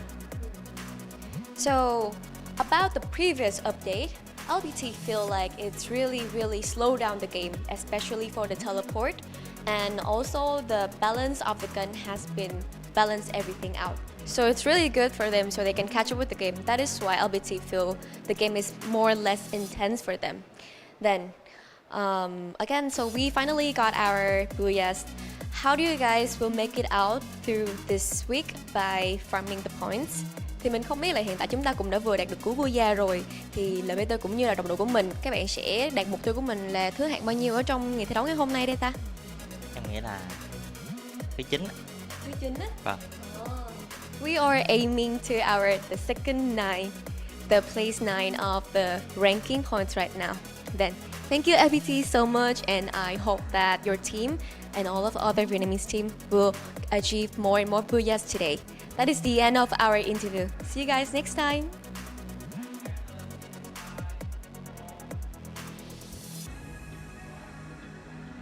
So that's pretty interesting. So from PE Esports' point of view, they actually feel like it's slowed down the meta. I mean, are you seeing the same thing? Like, what a week. Because we've seen 2 games, right? We've seen 2 games. He's been playing with the meta.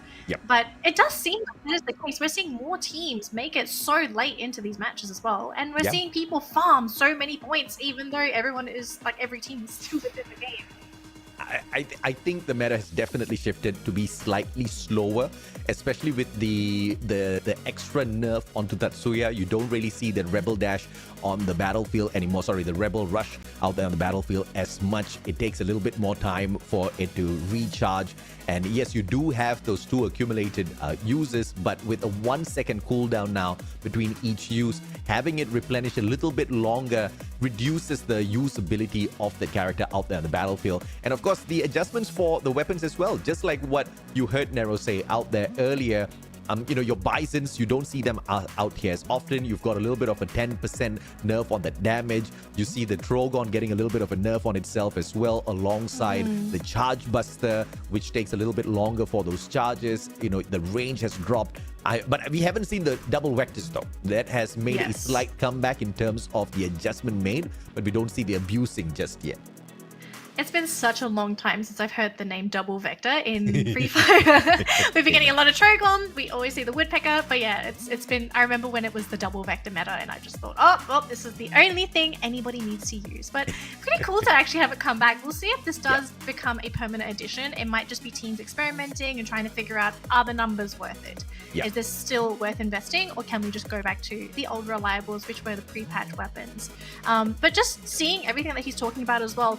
A lot of nerfs across the board for a lot of those CQC weapons, right? Like a lot of the CQC weapons just doing a little bit less than they did before. What are your thoughts on this? Like, do you actually feel like we saw too much CQC?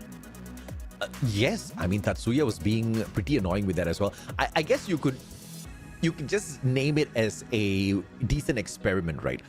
So it's very clear, and I really like this with the team that's involved in the meta adjustments. They clearly had an experiment where they had a hypothesis of maybe we can ramp it up by increasing the speed. They threw out the portal goes. They left Tatsuya there with his crazy boost around the battlefield. It really picked up that pace. People were going in for more of those CQCs. But now without Tatsuya, you can't really dash in and out of a battle. You can't use that portal go as a quick exit like you pointed out earlier as well. So you are going to see a more conservative engagement when it comes to the CQC. Woodpeckers, the snipers are going to be, I wouldn't say much more used out there on the battlefield, but at least a little bit of a more decent balancing, reducing that probability. And as we assume, Woodpecker once again takes the #1 spot as the top 3 weapons, 14 eliminations in total for it, but you still do see the Trogon being used out there. I mean, it's an OP weapon, so a little bit of a scratch on the capabilities won't really get it out of the list just yet, I guess. But so far, lots of popularity surrounding that Woodpecker, so maybe the next weapon to be nerfed. I mean, the Trogon has like a -8% damage, and the range went down a little bit as well. Clearly not enough to deter the players from still pumping out all of those shots. Well, to be fair, I mean, like, if you're using it for CQC, maybe the range doesn't matter as much, but, it's come down to the players, okay? They use the weapon much better than we do. Here's the standings for our previous round. So firstly, Esports topping the round with 30 points after securing their 12 points for the Booyah and 18 eliminations. They only lose out to EVOS by 1 elimination, but EVOS second place, 28 points, still much needed for this team. Expand is expanding today. Sure, they've come third 2 times. Sorry, they technically topped the round last round, but they placed third in placements last round. Third place this game. Expander on the rise. And I have to say, I am actually quite impressed with how many points they've managed to accrue in 2 games. Yeah, very impressive. It's just the final position that they held on within that circle was not conducive at all for their survival. This is something that the team has to... And you can't blame them. It's just all-out chaos. Too many teams were there. They had to pick a defensive spot, and clearly they didn't have the portal go in their hands to make that mad dash for the roof alongside Esports, right? Because they still had a full squad. If they had the portal go, I'm pretty sure they would have used that to find a pretty decent reposition earlier. A little bit of a lapse in decision making. Sometimes you're forced to use some of these utilities early, which is why we say we're not too big fans of those early engagements, right? We saw the Thai teams pick up those early fights, and they didn't get into that final circle. That's one downside of it. But I mean, speaking of which, they still did manage to walk away with 10 points. And 8 of that came from eliminations. Only 2 placement points. So, job well done, I guess. Yep. Well, we are going to go for a quick break, but don't go anywhere, folks. We've got plenty more Free Fire coming your way, but we'll see you all after this.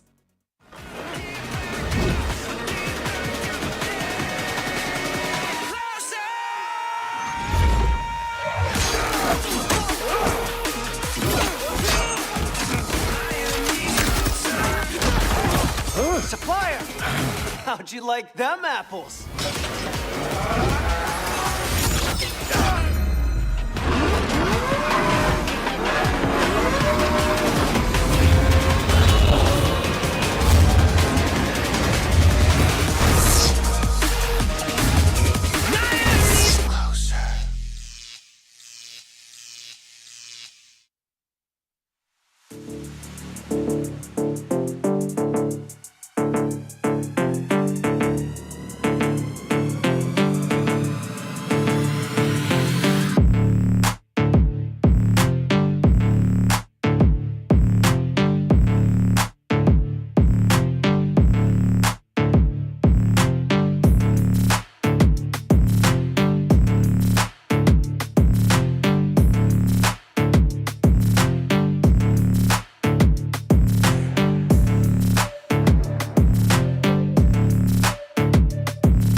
How'd you like them apples?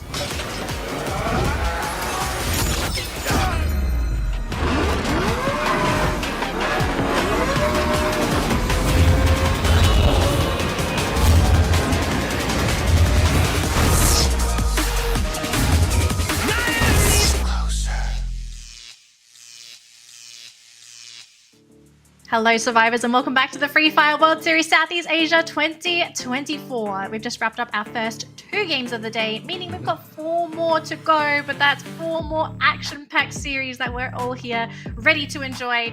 But of course, my name is Danielle, and of course joining me is the wonderful, the mustachio AJ. We've had a really fantastic start to today's games because we have had 2 standout teams so far, 2 Booyahs, but the top 2 teams, okay, Expand, sitting in first place, accruing 41 points in 2 games. Second place, we have Esports picking up 33 points, and in the third place, we have Falcon picking up 32. I don't think we have seen a scenario where Expand has led in daily rankings before. I think this is the first time we have seen this, and we kind of spoke about this team before we did jump into our first game, thinking like, okay, when is this team going to pop off? Today might be the day, but as you said, you were telling me off stream, it's a bit early. We've still got 4 more games to go. But of course, like the potential is there, especially after seeing them do so well in 2 games already. Yeah, we've seen Expand lead the overall leaderboard for a day before, but for the week, I have not seen that, right? That's a problem because a day is just nothing in the current format of the tournament. We had 9 days of play in the first 3 weeks. So, you really got to step in with that consistency. If you're Expand, I want to hype them up, but I've learned many lessons after hyping up Expand because they've got enough heat to show us some fantastic stuff, and then they fizzle out real fast. They just have to figure out on how to just keep that sustainable energy all throughout, right? I mean, if they want to play sneaky like the Indonesians, if that's what it's going to take, then perhaps do that. Maybe getting involved in the skirmishes a little bit too early is hurting them in the overall grand scheme of things. I mean, look at Indostars, right? They kind of just sneak in there towards that very final second. When RRQ was getting those booyahs, they were doing the exact same thing as well. But of course, different regions, different play styles. I'm just wishing Expand can bring in a decent level of consistency of firepower, but not actually take a dip, because it's a fantastic start. If I can see this throughout the whole week, then we're talking some good Malaysian stuff out there. It's like nasi lemak, baby. Nasi lemak. All right, let's have a look at the overall standings. We're not going to be seeing too many changes yet because it's just 2 games. So I think everyone is more or less in the same spot that they were before they started today's matches. But Expand, they are slowly closing that gap between them and Attack all round. I think the possibility of them contesting for 7th and maybe even 6th is possibly there, but they still need to close that gap. Esports. Now, because Esports have managed to pick up so many points just from those 2 games, this is so good for this team because they are closing that door from Heavy, from Dewa, from God of Wolf. They've almost, we can't say they've locked their position in, but they're going to make it really tough for these other teams to potentially swipe this position away from them. Yeah, and the best thing Esports could do is just look to replace Onyx as well as RRQ in the overall leaderboard, and then they'll be in a much safer spot, because who cares then about the performance of the other teams? Because you don't really want to base your own team's performance on hoping the other teams don't catch up, but you want to do well enough so that even if the teams who are not in the top 12 do manage to catch up, somebody else is going to get relegated. It's not going to be your butt, right? So, but they've done phenomenally well in that Purgatory matchup. I'm looking forward to a little bit more out of Esports, because this is a team that, when push comes to shove, they know how to get a really hot matchup, but they are very similar to Expand in terms of playing hot and cold. Sometimes they're at the top, sometimes they're just dead last. So I just need to see a little bit more. But speaking of the top 3 teams in terms of performance, Buriram, Falcons as well as Stalwart, we are only going to be focusing on Falcons as well as Stalwart, as Buriram is in Group C, they're not playing. So to take Buriram's place is going to be Indostars, but they then sneak into the 3rd spot in terms of overall performance, with Falcons being, the favorites to win this. 3 booyahs thus far at Alpine. You can say they're pretty comfortable here. Yeah, actually, speaking of Indostars, I think it is worth mentioning for anyone that may have just popped into the broadcast after that break. Indostars has been doing reasonably well this today Yes. as well. They are Yep. sitting at 29 points for these first 2 rounds. They are placed extremely high. They got a booyah as well. So there is a chance for Indostars to grab the booyah here, right? Especially, Oh, yeah. as you said, like this is one of their maps. But, okay, but here's the Yeah. but. Okay, they are Yeah, the but. not competing with the top 3 teams at the moment for points. They are a little bit off. Like, if there's anything that we would want to sort of fix with Indostars, like what do you think is kind of holding this team back from really putting the pedal to the metal today? Quite honestly, nothing. I mean, I think Indostars are doing fantastic. They found their rhythm. They know they just have to shut up, wait for the opportune moment, jump into that battle. And they've been pulling that off very, very, very well. And the consistency of hitting the mark clearly has been better than Expand. I think their position in the overall leaderboard does speak for that. They just need to keep that up and make sure they don't lose momentum. And by losing momentum, I just mean, obviously, you're going to have teams like EVOS Divine trying to catch up with you. Expand's going to be trying to catch up with you. Just watch your own performance, get into that final circle, do your magic, and then you don't need to worry. I think the biggest hurdle here is getting unnerved by the approach and the improvements of the other squads. Because once you really start thinking about your opponents, how they are doing out there, I think it's going to mess with your mojo a little bit. So if anything, just the mindset needs to be right today. Mindset's got to be right, and also hope that if you do get hot dropped, just hope that you don't lose that matchup. And it looks like for Kabi, my he's actually mama. he gets Peter for free, and that's quite nice. But he will go down, Aye. so it's a 1-for-1. Pugar. Therefore, the trade. Kabi is out. Trogon for the pop. And it looks like Heavy's not looking for those heavy engagements just yet. It's a 3v3. Revivals are easy in the first 3 circles. Just as I say that, Cougar brings Peter right back in. Of course, the loot's going to hurt a little bit for Peter, but such early game, a lot of the locations haven't really been looted up just yet. So he's got a fair share of his chance back in here in full action the moment he lands back. But in the meantime, it's Malaysia versus Vietnam. Homeboys stuck on a roof, flash all around them. Easy pickings for Homeboys if they've got the right guns here. I am surprised we haven't seen a gunfight blow up between these 2 teams. So either we're looking at somebody missing the necessary equipment. my. Peter, in the meantime, they're being shot down by Tan, so he's going to have to be brought back yet again, unfortunately, as he did come back in with no equipment. And Flash catching out Butterfly on that rooftop. Looks like Cougar, they're being caught there by Apex. On the side of EVOS, they catch Cougar, snaps him into a cage and sells him on that black market. Apex going to be really happy with that one elimination.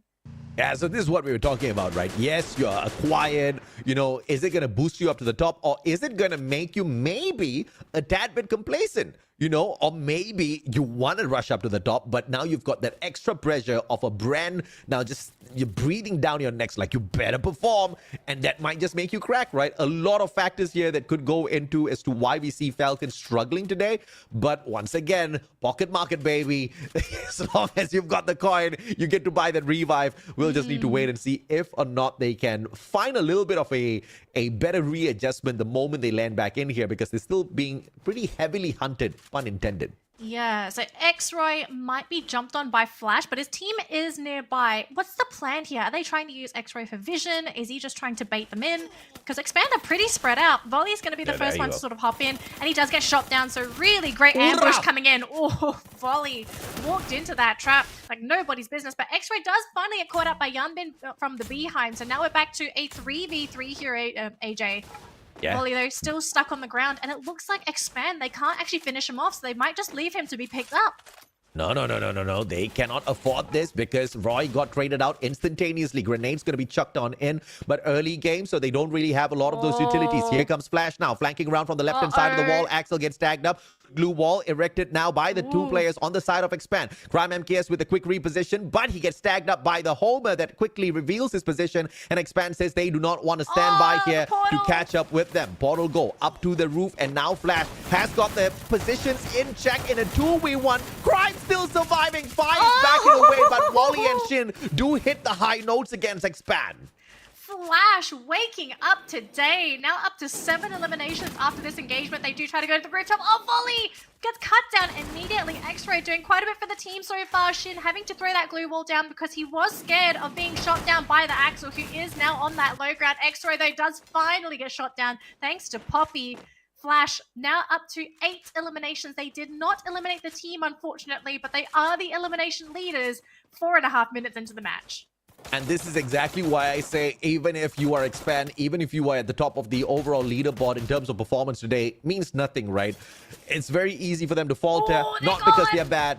It's the quality of the other teams here. And look at who eliminated them. Team Flash, currently in the 17th spot. I mean, at this point, it just means if you can bring in that consistency, you're going to go on to the playoffs, to the point rush stage later on. There's no ifs, buts, or maybes about that. We want to see more of this from Flash.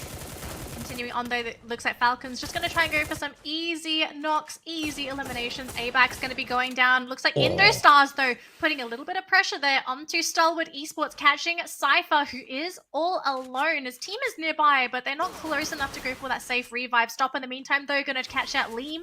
Liam playing with that bridge, using that as cover. Wants to go for the backstab. Oh, he can't stop! Stop, didn't see him! Oh, Liam, what a play. I mean, this is with the nerfed Bison, all right? Lesser on the damage, but baby, they do not care. The rate of fire is still solid enough for them to take control of a situation like that. And it was a fantastic juke, right? Backing away, making the opponent think that he's not going to come back in there for the re-engage, forcing him to use the med kit, and then going in for that shutdown. Brilliant play, and it looks like Stalwart will continue to be snuffed out by the IDS squad. And it looks like the Indonesians can smile year to year as they go in to hunt down the final player. But Cypher with a very quick, smart revival off of that pocket shop and pocket market, sorry. One revival is all he needs to buy an insurance for himself. UAV sent out by Indostars. They are desperate to hunt down this guy. But of course, it's not going to be the final one on the side of Stalwart. They'll survive for the time being. Now switching on over to RRQ's point of view, the team is a little split here, so they are trying to go for that looting game.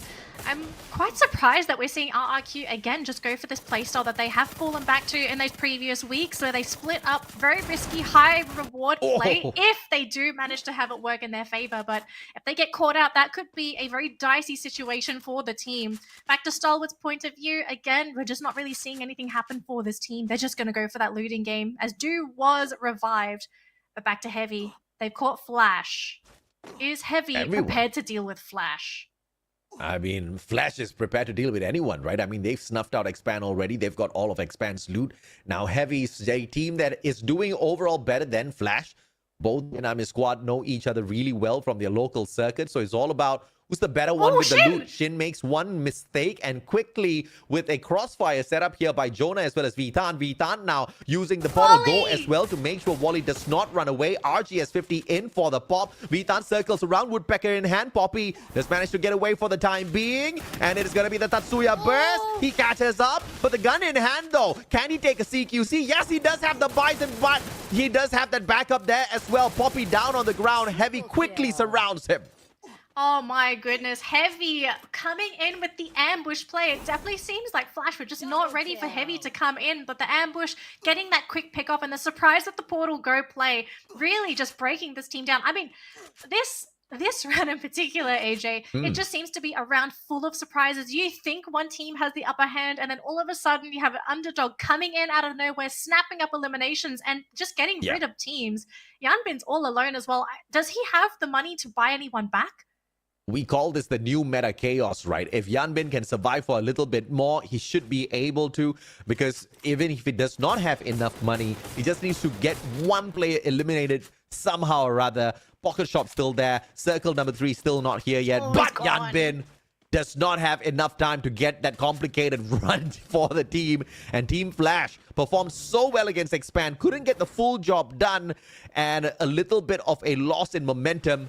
Heavy now taking the elimination leader spot right after taking out the heaviest eliminators of that lobby themselves, Team Flash. Heavy looking very heavy themselves, dripping in a lot of fantastic loot and eliminations.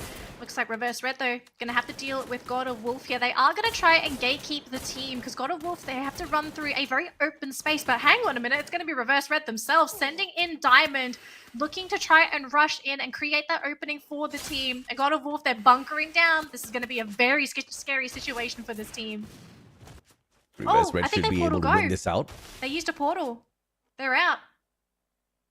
Portal can straight away lead your opponents right behind you as well, so they have to watch their backs. But all thanks to the 1 second delay, perhaps it's going to be enough. RRQ though, again, PE Sports storming an Indonesian side, taking their lives away, taking their defensive spot as well. Oh my god, they're getting too good at this. PE Sports, one more to deal with, and Don't Cry says, don't worry, 9 spot for you, RRQ, and the points in our pockets. PE Sports now just need to gear up for the next battle, whilst GOW as well as Reverse Red thin each other down. It gives PE Sports the opportunity to be the third party yet again. Gonna try and break down these glue walls with the glue wall melters, but by the time that's happened though, God of Wolf, they have repositioned, but how far are they going to go to disengage? They're gonna stick around. They do have their front liner doing quite a bit. Dekan going down. Oh, Sming doing so much for the team already, just slowly dismantling God of Wolf, who have used a portal go again to go back to the other compound. So for God of Wolf, it seems they're going to be playing a very defensive game. They don't want to go for those direct engagements. They'd rather be opportunists. And for Reverse Red, it seems like they will change their targets themselves. But look at this though, Falcons being sniped by EVOS of all teams. I mean, it's a good position. Good crossfire by Aim God, just providing that backup. Ray up front and personal. Charge Buster has been nerfed, but if that's the gun you're gonna have in your hands, then you gotta try to use it the best possible. Charging it up, one quick break. You are a little bit slower, and he thought that Suya could help him out with that pace, but obviously he was wrong. Charge Buster with that nerf does go down. A little bit of a move that has been nerfed thanks to the nerf on the overall weapon. Let's see if or not this revival as well as the setup from the side can get them into the next circle, because this one's gotta hurt quite a little bit. They have to hope and pray they don't get caught as they travel into the next safe zone. Gotta play it super safe now, AJ. Things are starting to get very intense, not as slow as our previous 2 rounds. I think the teams are starting to pick up on the meta and starting to pick up the pace as well. Indostars just waiting to see if they can pick anybody off. And it looks like Falcons are just about to run into... Is that Stalwart? Oh, it's just... Is that one player? Is Stalwart down to 1 player, or is this player brought back? Okay, they brought some. They brought this player he back. just brought someone back. So Dew's down. I'm surprised There's someone he survived. right above him. I'm surprised he survived. Vending machines still do allow you that purchase back. So circle number 3, you may come, but as long as there's a vending machine here that we can abuse, there will be revivals. 2 vending machines, one from the airdrop, one that was already there in the first place. And you can see the teams kind of just swarming around the one on the right-hand side. Esports going up against Reverse Red once again. Is going to be the roof battle. In the meantime, Indostars going up against their brothers from Indonesia as well. This time it's EVOS Divine. 18D with a Bison in hand. He goes ahead to tank the circle for a little bit. I don't know exactly what the idea is here, but they have to move on, and Aim God has to be expanded. Ray now moving on in, but Indostars have the place surrounded. Oh, this might not be good at all for EVOS. Really questionable play, trying to play within that blue zone, but they just didn't get the knocks down before it's happened. Liam coming in from the backside. G'day stuck on the ground. There's only so much you can do for Abax, but he does remove 18 tier from the equation. Coach Heal all alone for Indostars. Oh boy, who wins this matchup? Who's going to win this? It's going to be Coach Heal. It's a 1v1. 1 shot, 1 bullet. Can he get a kill? Coach Heal gets down.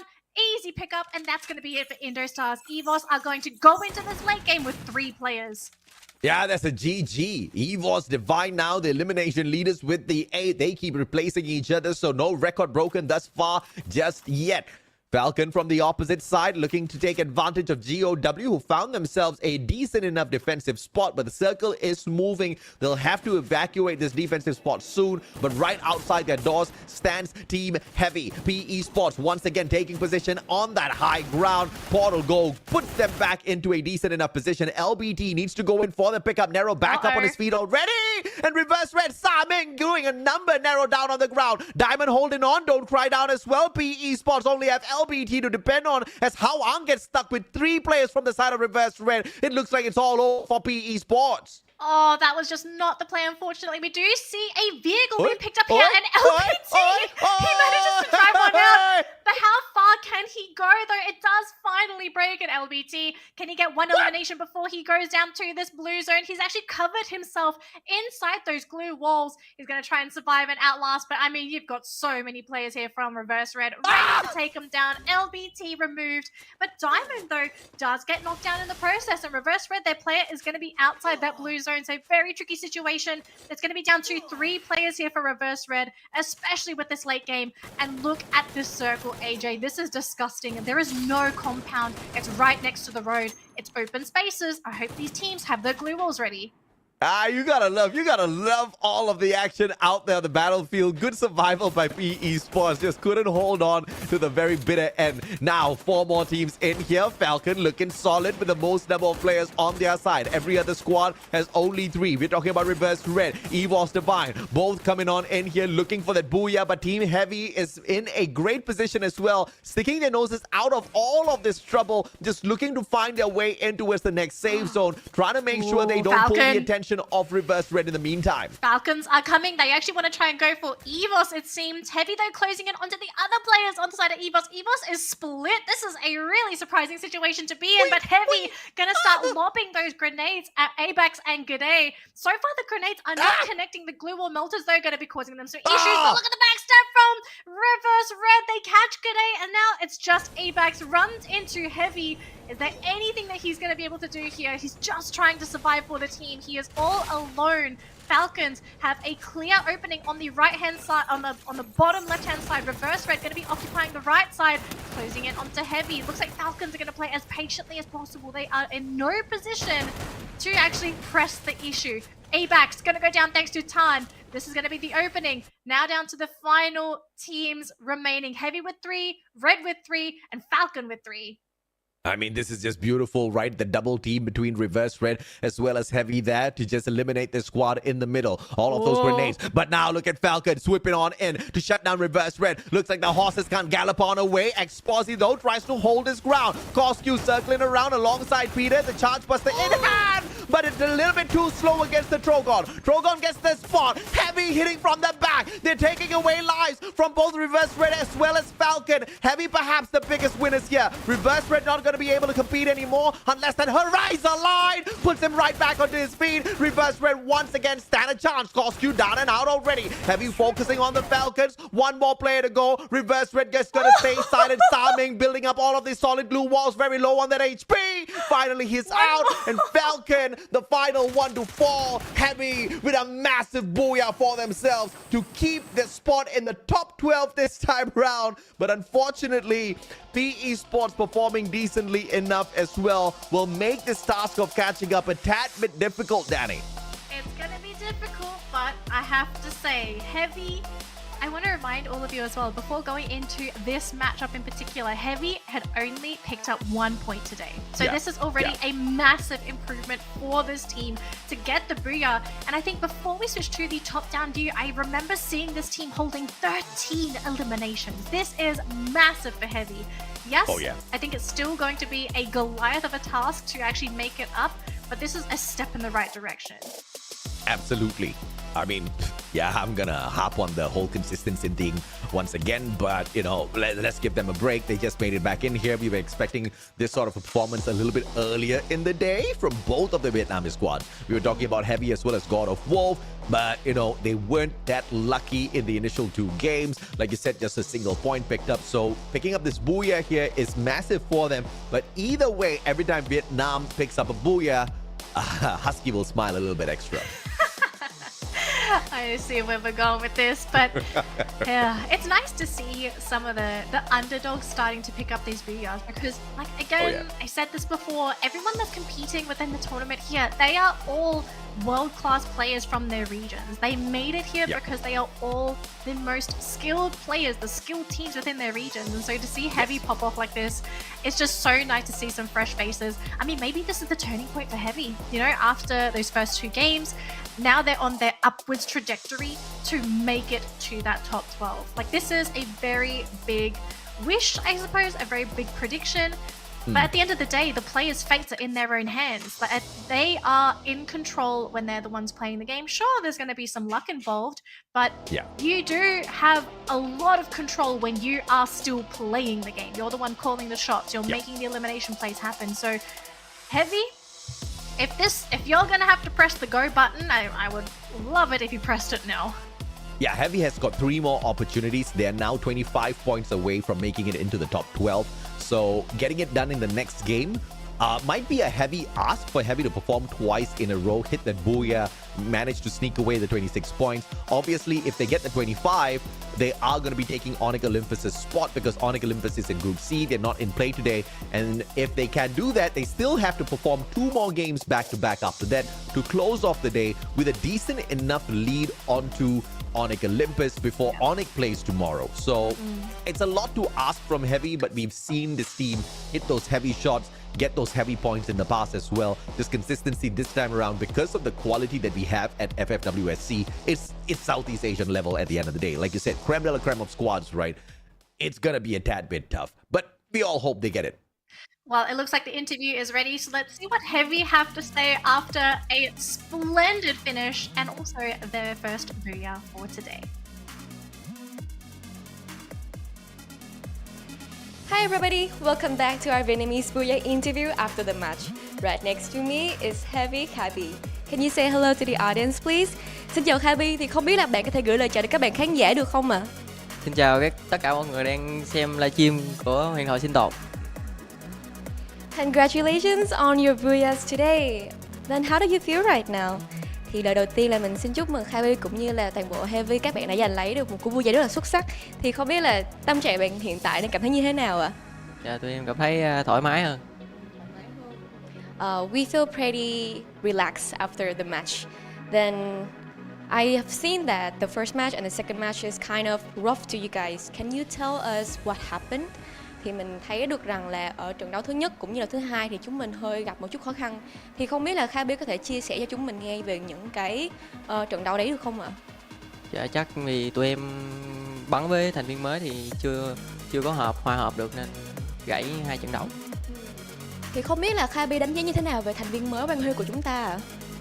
Dạ, em thấy thành viên mới kiểu khá là tự tin, nhưng mà kiểu bọn em chưa có hòa hợp được tại vì thời gian chưa thích ghi kịp á.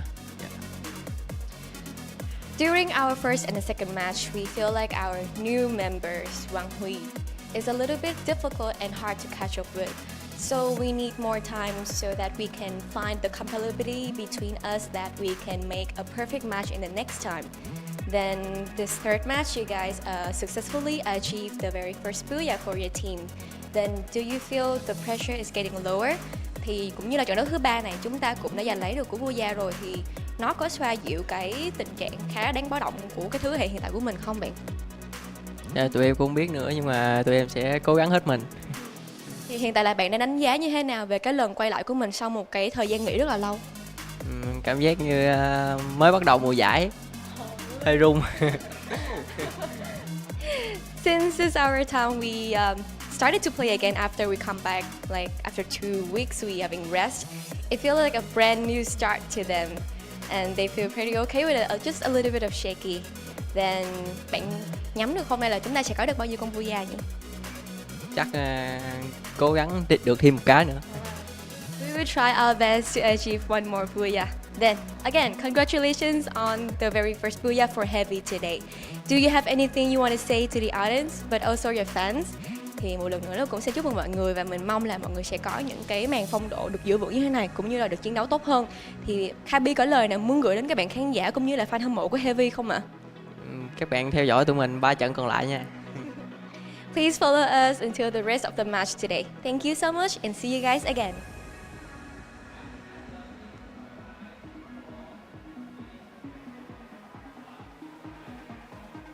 I mean, they said that they were trying to find their synergy, and I think that was the round where you can say they definitely found that team synergy. Like you said, right? They struggled a little bit.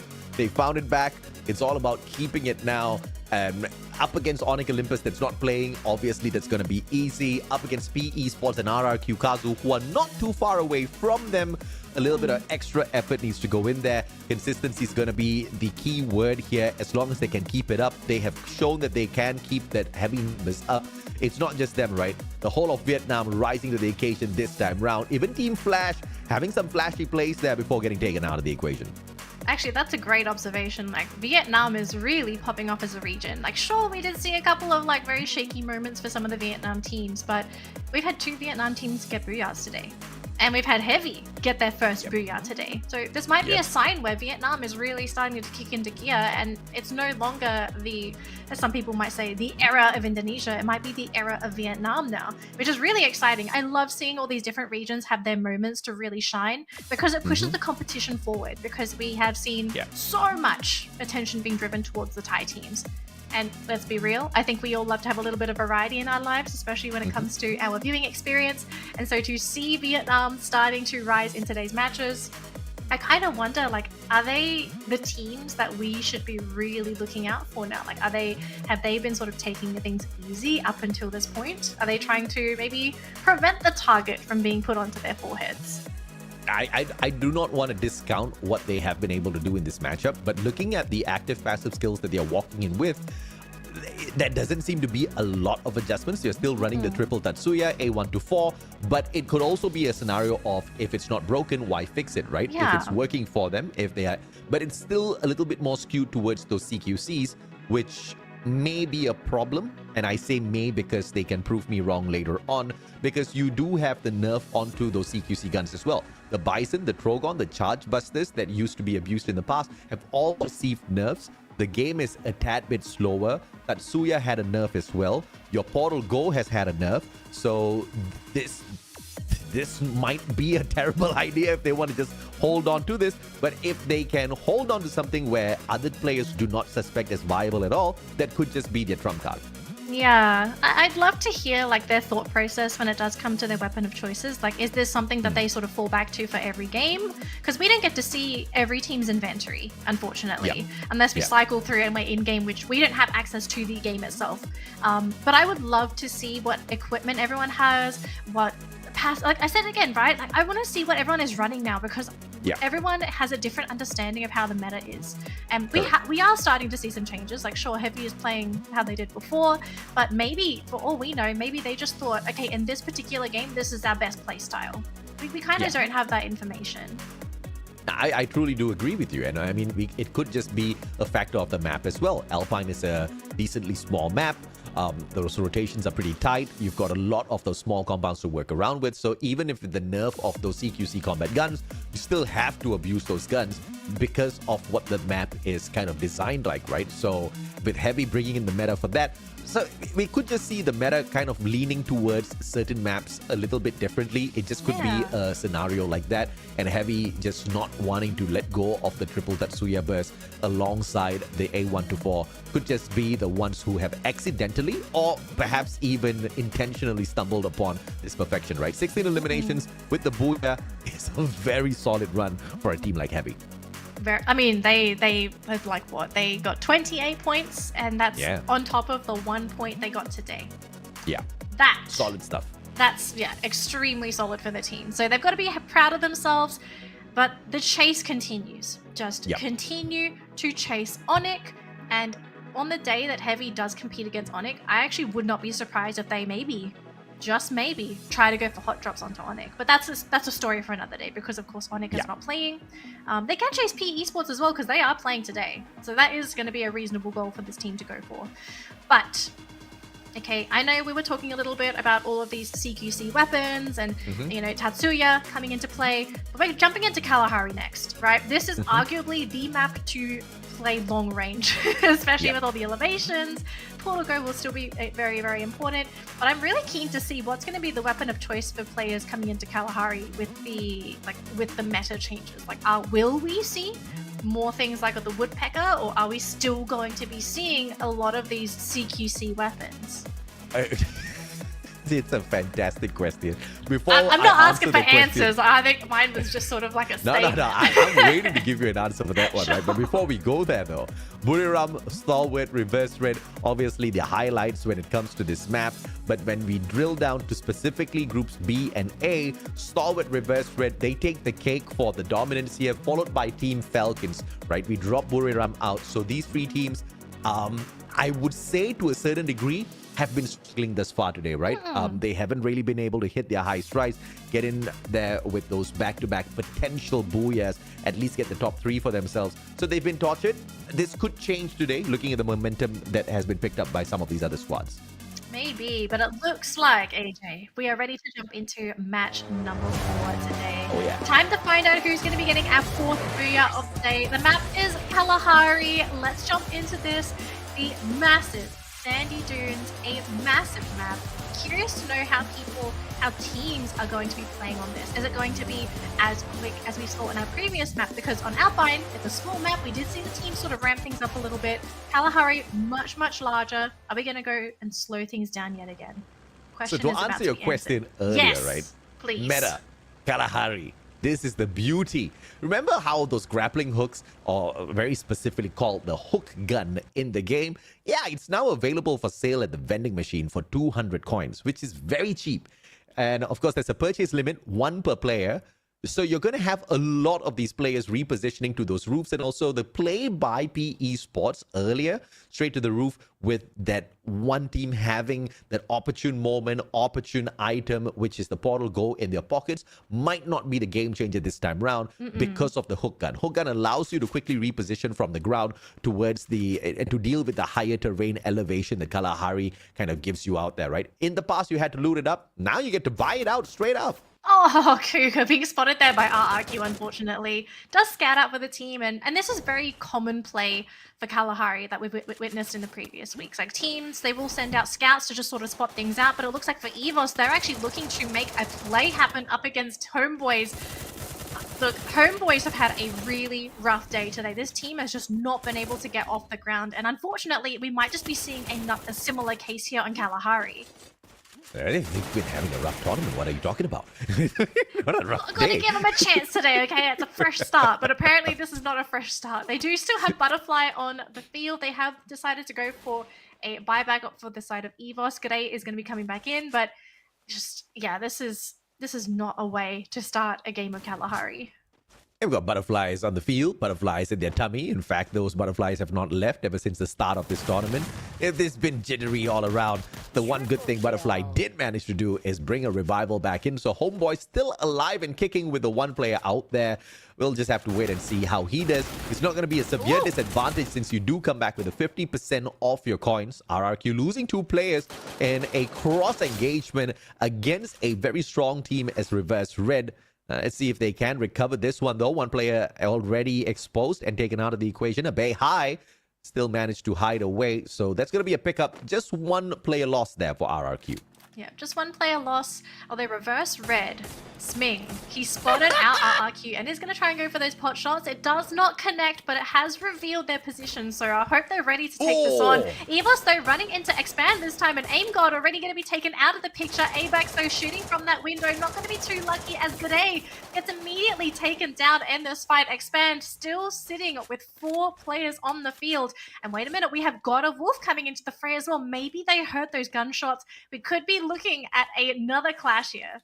Yeah, I think the observers are more stressed than the players because there's so many action breaking out at the very same time. Di Kwang down on the ground, fires with the hit. Dion down as well, fires. Fantastic elimination. And now God of Wolf just do not have a position here to play with at all. 2 more players left in here. I believe 1 more has been knocked down. Expand going in for the full flush here. And GOW, 1 final survivor, manages to get out of all of that chaos.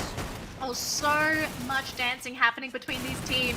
EVOS, though, they just can't get their players out of there at all. They do have the sniper, but it looks like they have found the portal ghost. They've actually gone over there as well. Crime MKS actually being knocked. His team is not there, so someone's going to have to try and either bring in the support or they're going to have to just leave him and maybe go for that revival. Falcons, though, going to switch on over to their perspective as they have run into Indostars themselves, running into Liam. And it might not be a happy ending for this player, unfortunately, as Coach Heel is the one to be knocked down for the team. Will be eliminated there by Cougar, and Peter coming into the fray, looking for Raz. And actually, Sming is here as well, so we could be looking at 3 teams going for that engagement. Exposy being brought back into the game, Coach Heel and Liam being brought back by Indostars as well. Lots of buybacks across the board for these teams. We've seen so many eliminations, and no team has been eliminated thus far. I was about to say that, so you took the words right out of my mouth, right? Sorry, Insane sir. stuff. Yeah, I mean, pocket shop, baby. Revive after revive. They've got a lot of money to work around on Kalahari as well. They've been spending it really well. And this is exactly what we've wanted to see. And this is that extra pace that Garena has just so successfully thrown into the game of Free Fire without breaking the game. We saw a little bit of an elevated pace up with the Portal Ghosts as well as the Tatsuyas, but the adjustments have come in and the slower pace is surprisingly bringing in more eliminations. So this is definitely that balance that I guess the players have been waiting for as well. Players have been waiting for. I know some teams in particular not happy with the changes. They would have loved to have kept it as is, but oh yeah, sometimes you just have to sort of balance the game. Now we do have God of Wolf sort of running for free, but they are in RRQ territory and they have revealed themselves as well. So God of Wolf are aware that they have run into another team's turf, and it looks like it's not going to be an easy one here for Iza. Easy knockdown. Abaying trying to go for a knockdown himself. Iza gone and out of the picture. They do pick up Rip, but how? Abaying actually being caught by Dian. Nice support for God of Wolf, but I don't think this team is out of danger yet. Duit's trying to see if he can find anybody, but hasn't caught wind of who it is. But look on the high ground now. We do have Razor providing support for the team, and Abaying does get brought back by Duits. So RRQ, they have stabilized. I mean, brilliant, right? RRQ stabilized, good revivals. GOW on the other hand. Duits caught out again. Not as blessed. Not as blessed. It is a little bit of a slower pace here as all of the chaos finally dies down, but still 12 teams, like you said, Danny. So much for that one. Massive number of eliminations all around. At this point, it's just an elimination farm. It's just who has the bigger farm. Or bigger wallets, as I say. As the teams that are buying back, they are providing a lot of points for these teams. RRQ, though, still playing on that rooftop. It looks like we're going to be looking at Expand here. We are seeing Flies playing on that rooftop, having to jump down and maybe trying to lure in Homebois to his team. Oh, this is smart. I think the next one that's going to be nerfed is probably Suzy, because we've tried a injection of speed as well as funds, and obviously the extra funds is allowing for all of this chaos to break out. Suzy has been able to stack. I mean, look at this, 2,300 coins in the hands of Xroy. You're just opening up the market for everybody to abuse at this point of time. So that's probably going to be the next adjustment in the next patch that we do encounter. But obviously, we'll have to see whether or not Reverse Red can use the current patch to do something about this. How did he even recover? His teammate backing him up, but Cougar was there on the flip side of things. Woodpeck is there to get the job done, but Diamond with an instant revival as if nothing happened. Oh, we okay, no, I thought we saw our eliminations. I was sorry. It has caught me off guard so many times in this tournament, okay? I do not blame you. To see a team be eliminated thus far, but it looks like Heavy, though, are going to be running into the territory of Team Flash, and they do lose somebody right off the bat, though, so that's not going to be a happy situation for Heavy at all. Kabi, though, going to have to deal with Poppy, who does go for that backstab, and we have our first eliminated team in the game. It's unfortunately going to be God of Wolf, so now down to 11 teams. Jonah, though, on the high ground here, but look at this, though, Flash sending the entire team for that support to get rid of Jonah. That should be another point here for Flash. Sure, they use Yanbin, but who cares? They got eliminations from this.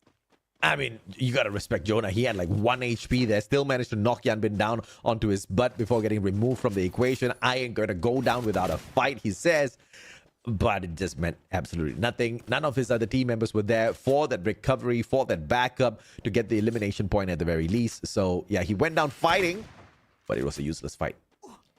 Oh boy. Stalwart Esports going to run into Falcon here. Now, Do is on the side, and so is Stop as well. Peter going to be watching the team from that low ground, but maybe Stop can go for the backstab and actually cause some issues here for Peter. In the meantime, though, we are starting to see some gunfights actually kick through. Cypher not going to be happy with his position, taking a couple too many bullets, but he is in a much safer position. Stop, though, has run into Peter, hasn't been able to finish him off. It's a 1v1 over there. One more, though, providing support from long range. Do trying to find Cosq, has found him, but he goes down to the blue wall, the blue zone.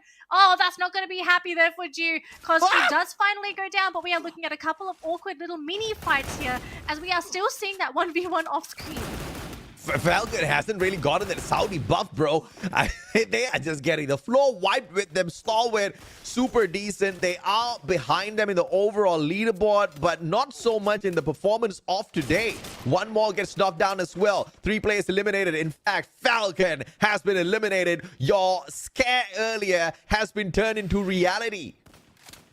Oh my gosh, I don't think anyone has expected this, but we do have Expand looking to put some pressure here onto RRQ. Crime MKS doing his best to throw a couple of pot shots. Razor providing support there for RRQ, but the Axel is trying to find that opening. He just needs somebody from RRQ to stick their head out. But look at this though, Aim God's coming in from the other side. This is a completely different team. And now RRQ are going to have to deal with a assault from 2 angles. Woo! X-Roy with the knock. Aim God. Good day steals it.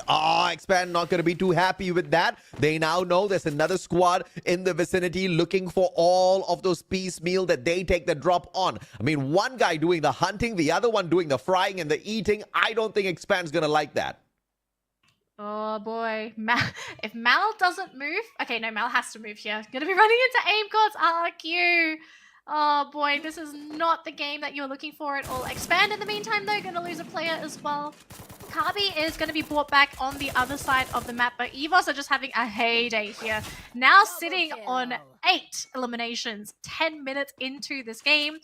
Maybe we could be seeing EVOS pop off here. This is an opportunity for this team to really pick up those points if they need it.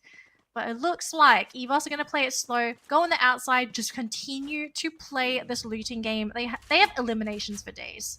Yeah, everybody's been revived at least once here on EVOS Divine, which means loot-wise, they are not very rich. They were pretty broke as well in the overall grand scheme of things, looking at the coins in other teams' pockets. So they were able to buff themselves up a little bit with that pocket shop. So let's see if or not that'll make a great big difference later on for them. We'll catch up with the performance of the team in a little bit. Eventually, Expand, on the other hand, finding their way in towards this circle. Heavy sending one revival outside the circle, who's going to be slowly rotating in. 2 Indonesian squads to deal with for Expand. A Bay High from RRQ on the right-hand side and Indostars on the left, but only 3 players.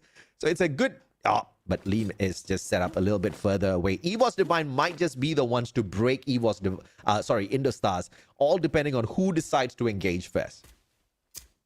I don't know who wants to make the move though, because we are still looking at... There's still a lot of room on the map for these players to move. We're not going to be seeing too much gatekeeping here, it seems. EVOS going to be coming in towards the southern side of that circle, and thankfully for them, it's empty. They're going to have a free entry into the safe zone. If they run into Homebois there, that could be some eliminations as well, but it looks like Stalwart Esports get a free elim there onto Don't Cry. P Esports not going to be too happy with that one. So Cypher looking to try and finish off her arm here just to get that other point as well.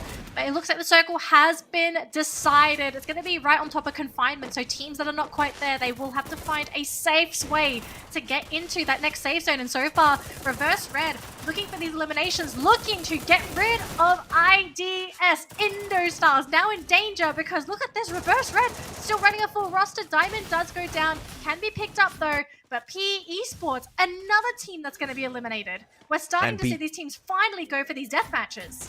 Absolutely. P Esports kind of being one of those that falls victim to the nerf that has been brought into that portal go. With that 1 second to teleport away, he just got caught with his pants down. He was trying to run away. Portal go just wasn't sending him to the opposite side. Gets sprayed down from the back. A tad bit unfortunate, but that's exactly how we want the current meta to be stacked. Nobody gets to run away instantaneously. You really have to play your glue walls really smartly. Speaking of glue walls, Homebois can't really barricade themselves well. EVOS Divine will overtake the other teams with the eliminations with that shutdown onto the Homebois player. And speaking of Homebois, they are out in 9. Homebois are out, and look at this. Teams are trying to play on the high ground now. We saw Team Flash trying to occupy that big watchtower over there, but they unsuccessfully were able to connect. So now it's going to come down to high ground. Who can get a safe high ground position? Because there's really not that much outside of these small compounds to work with. And especially when that circle starts to get smaller, there's a lot of open space towards that bottom left-hand side. So if it goes towards that trajectory, it will force these teams out of those compounds. So the best time to start taking advantage of those compounds is right now. And remember, with the hook gun now, being able to be purchased once by every single player, that high ground might just mean absolutely nothing, because anybody and everybody can hop on out there and meet your play when it comes to that bird's eye view. But Wally taking the highest point of all with the M82B could just be the one to put his squad in front, but Team Flash outside of the next circle. 15 seconds to make a decision and to hop on in. They better put that hook gun to work. Oh boy, Evos and Flash. We could be seeing a deathmatch here as these two teams are going to have to try and find their way out of this. The circle is now starting to move. And remember, folks, this is a very painful circle as well. So if they stick around for too long, both teams could be eliminated if they can't leave this compound. Looks like Expand, though, going to be camping the low ground here for Reverse Red. RRQ, unfortunately, are going to be losing their players and will be eliminated from the round. We're now down to our final 7 here. Indostars hiding behind that corner there, unable to connect with the grenade. And they're still blocked off from that high ground. So Expand is really just stuck on this first floor unless they want to try and play something cheeky. Heavy, though, will be losing their team and will finish in 7th place. Fire's going to have to try and hop out of this window because this circle is now starting to move. This compound is useless. It's a race for that center.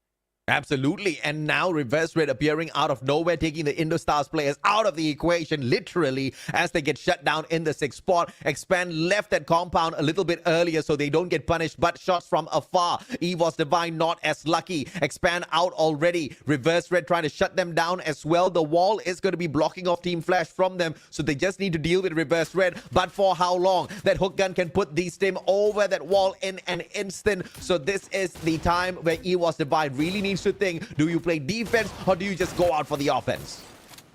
Oh, this circle. We are coming into the late game here, AJ. We're just about to end this. 4 teams remaining, 12 players left as well. It's do or die.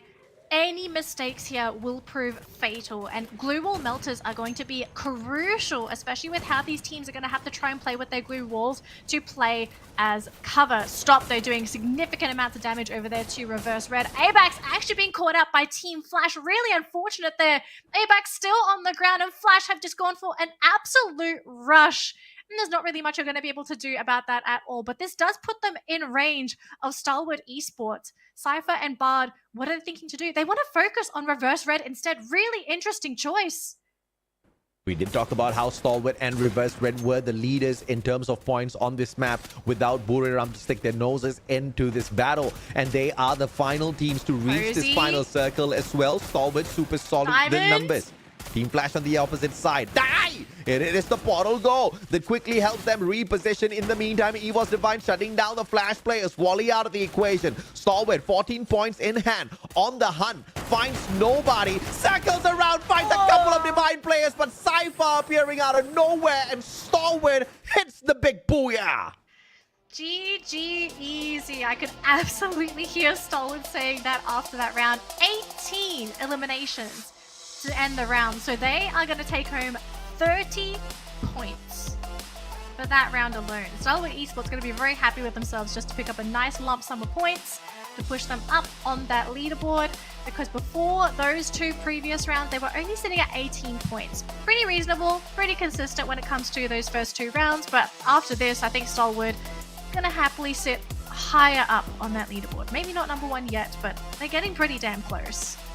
Yeah, they are just probably going to be a tad bit annoyed that they are trying to catch up to Reverse Red, and Reverse Red were in the final circle as well. So quite a number of points picked up by Reverse means this is just not the match where they catch up. And we've seen these two teams kind of tortured pretty earlier in those previous games. This time they managed to kind of rough it out all the way to that final circle and walk away with a booyah for themselves. This is, I believe, the 6th or 7th booyah for the squad, which is pretty solid in the grand scheme of things, as they currently sit in the 4th spot in the overall leaderboard.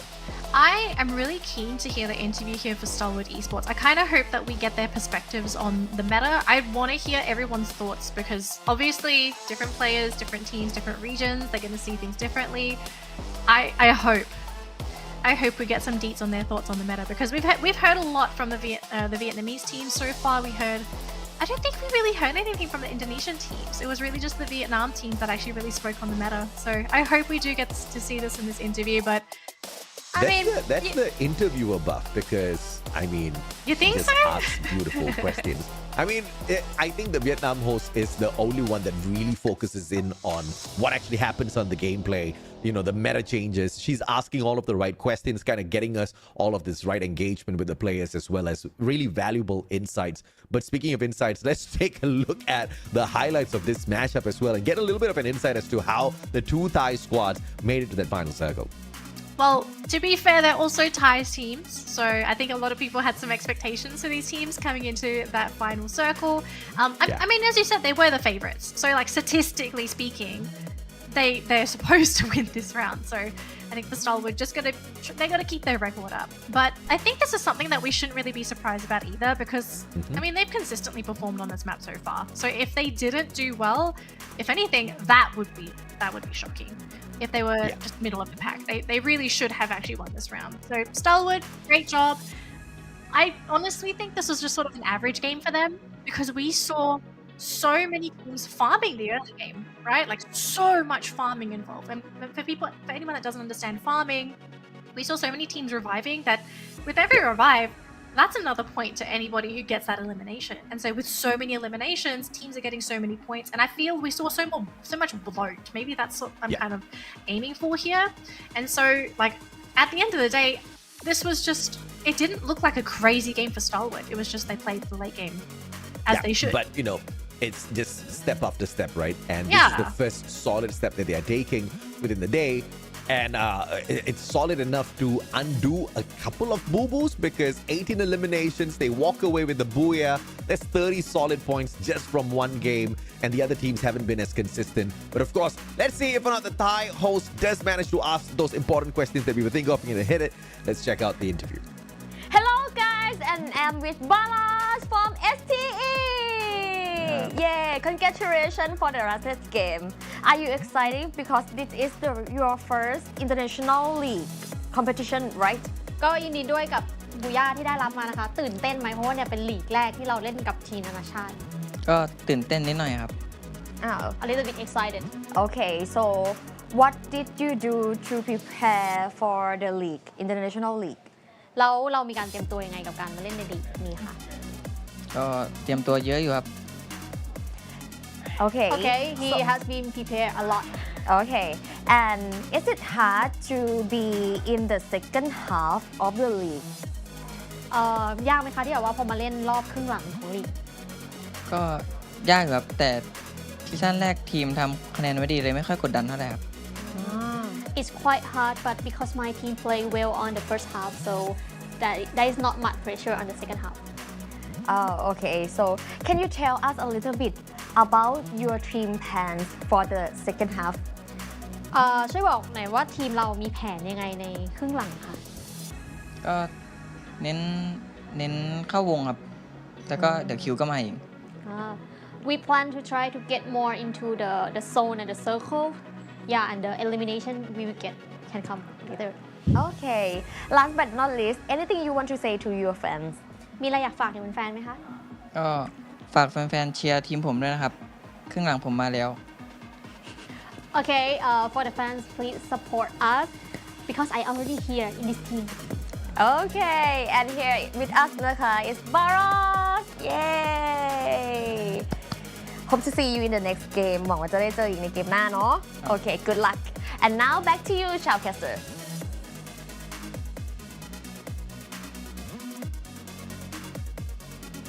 Look, you just gotta get those eliminations.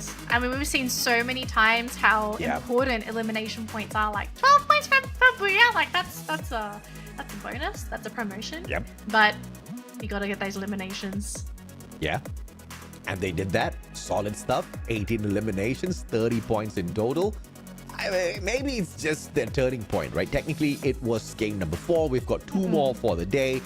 They didn't perform very badly at the start of the day. I mean, of course, not the usual stalwart stuff. But I guess it can just be that launch pad to get back into rhythm. They are, after all, on their 7th booyah. And of course, with their sniper Dew leading the fray with the eliminations. A total of 6 in hand, 3,792 damage, brings in the Iris to tap onto all of those glue walls, get those markers in there. He has got Susie in there as well, the Awakened Moko to get the job done, the Ice Iron for all of his glue walls. So a very, very solid sniper setup here.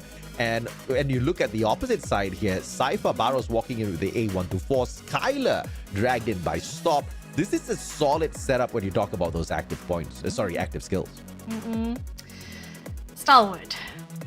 Are we off to a bit of a slow start? Are they maybe experimenting? I actually kind of wonder, is now like a good time to try and experiment something new, especially with some of the changes that we've seen come into the game? I don't think. Because Stalwart's not really in a position where they're going to lose their top 12. Yeah. And so sometimes aiming to go for that preparation for the playoffs could pay off. But I wonder, like, what's the thought process here for Stalwart? Like, how are they approaching the games this week? Yeah, I totally get your line of questioning, right? Because what's the worst case scenario here? You can technically just chill. You could just go in for a couple of experiments. What's the worst case scenario? Nothing, because there's no way in hell you lose your top 12 spot unless just the unthinkable happens where when you try to recover later on, when you don't want to experiment anymore and you still can't find your rhythm anymore, which is very difficult to think might happen to Stalwart because mechanically this is a team that knows their way around the battlefield. They really know how to pick up those easy eliminations. 335 eliminations in the competition thus far. One of the stronger teams, the top 4 teams when it comes to the overall, numbers picked up through those elims, right? So we don't really have to break a sweat over that. I truly agree with you. This could just be an experimental phase for Stalwart, hence why you don't see them really going all out from the start of the day itself. There's just no need. Alternatively, and this feels like it's a theory for another universe, alternatively, I kind of wonder if the previous bottom feeders for the group are actually catching up to the top teams. Do you think there's ever a world where you could say that all of a sudden the teams that struggled in groups A and B are now actually doing well against the top teams that were originally in this group? I wouldn't say so, because the teams that are currently doing bad in groups A and B, you've got some very bad ones like Flash, Homebois. They're still struggling down there at the bottom. God of Wolf, Heavy hit a Booyah today, but it's not a very consistent one. They picked up only 1 point from the first 2 games, and then they hit that Booyah, and then they went back to not picking up solid points. They literally got 4 from this game, so they're still going to struggle. I think the top teams are the top teams, the bottom feeders are the bottom feeders. We should be expecting a miracle, a consistent play here from some of the bottom feeders to climb into the top 12, which is not impossible. We've got 9 days of play. Of course, the first out of this 9 is coming to a close end already, but anything can happen out there. Yeah. So Stalwart Esports, 30 points, happy with that. EVOS, 27, also happy with that. But I think this is what we all wanted to see. The overall standings, to see how close, how far, how many points these teams have picked up, and are we going to be seeing any gap closers? And unfortunately, for Falcon, not really closing that gap between them and Buriram, because they just didn't have a great round in Kalahari. I mean, they're getting close now, but this is one play day, and Buriram haven't played at all, so that's just going to be such a big advantage for Buriram if they do have a fantastic day. Bottom of the leaderboard though, Onyx. Heavy, unfortunately, in that round, didn't do enough to really close that gap, and Heavy have 2 more games to go before Onyx steps onto the field tomorrow. So their opportunity to close that gap is slowly closing. If Onyx, for the next 2 play days, because they're not playing right now, if Onyx do horribly and they only pick single-digit points for the 2 combined days, I think that's when you start to say, okay, this team is in danger. Yeah.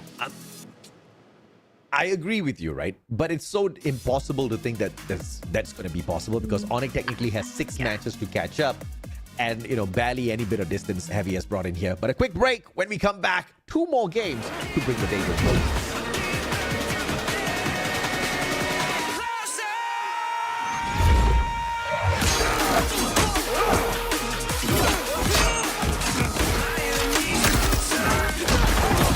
Supplier! How'd you like them apples?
Supplier! How'd you like them apples?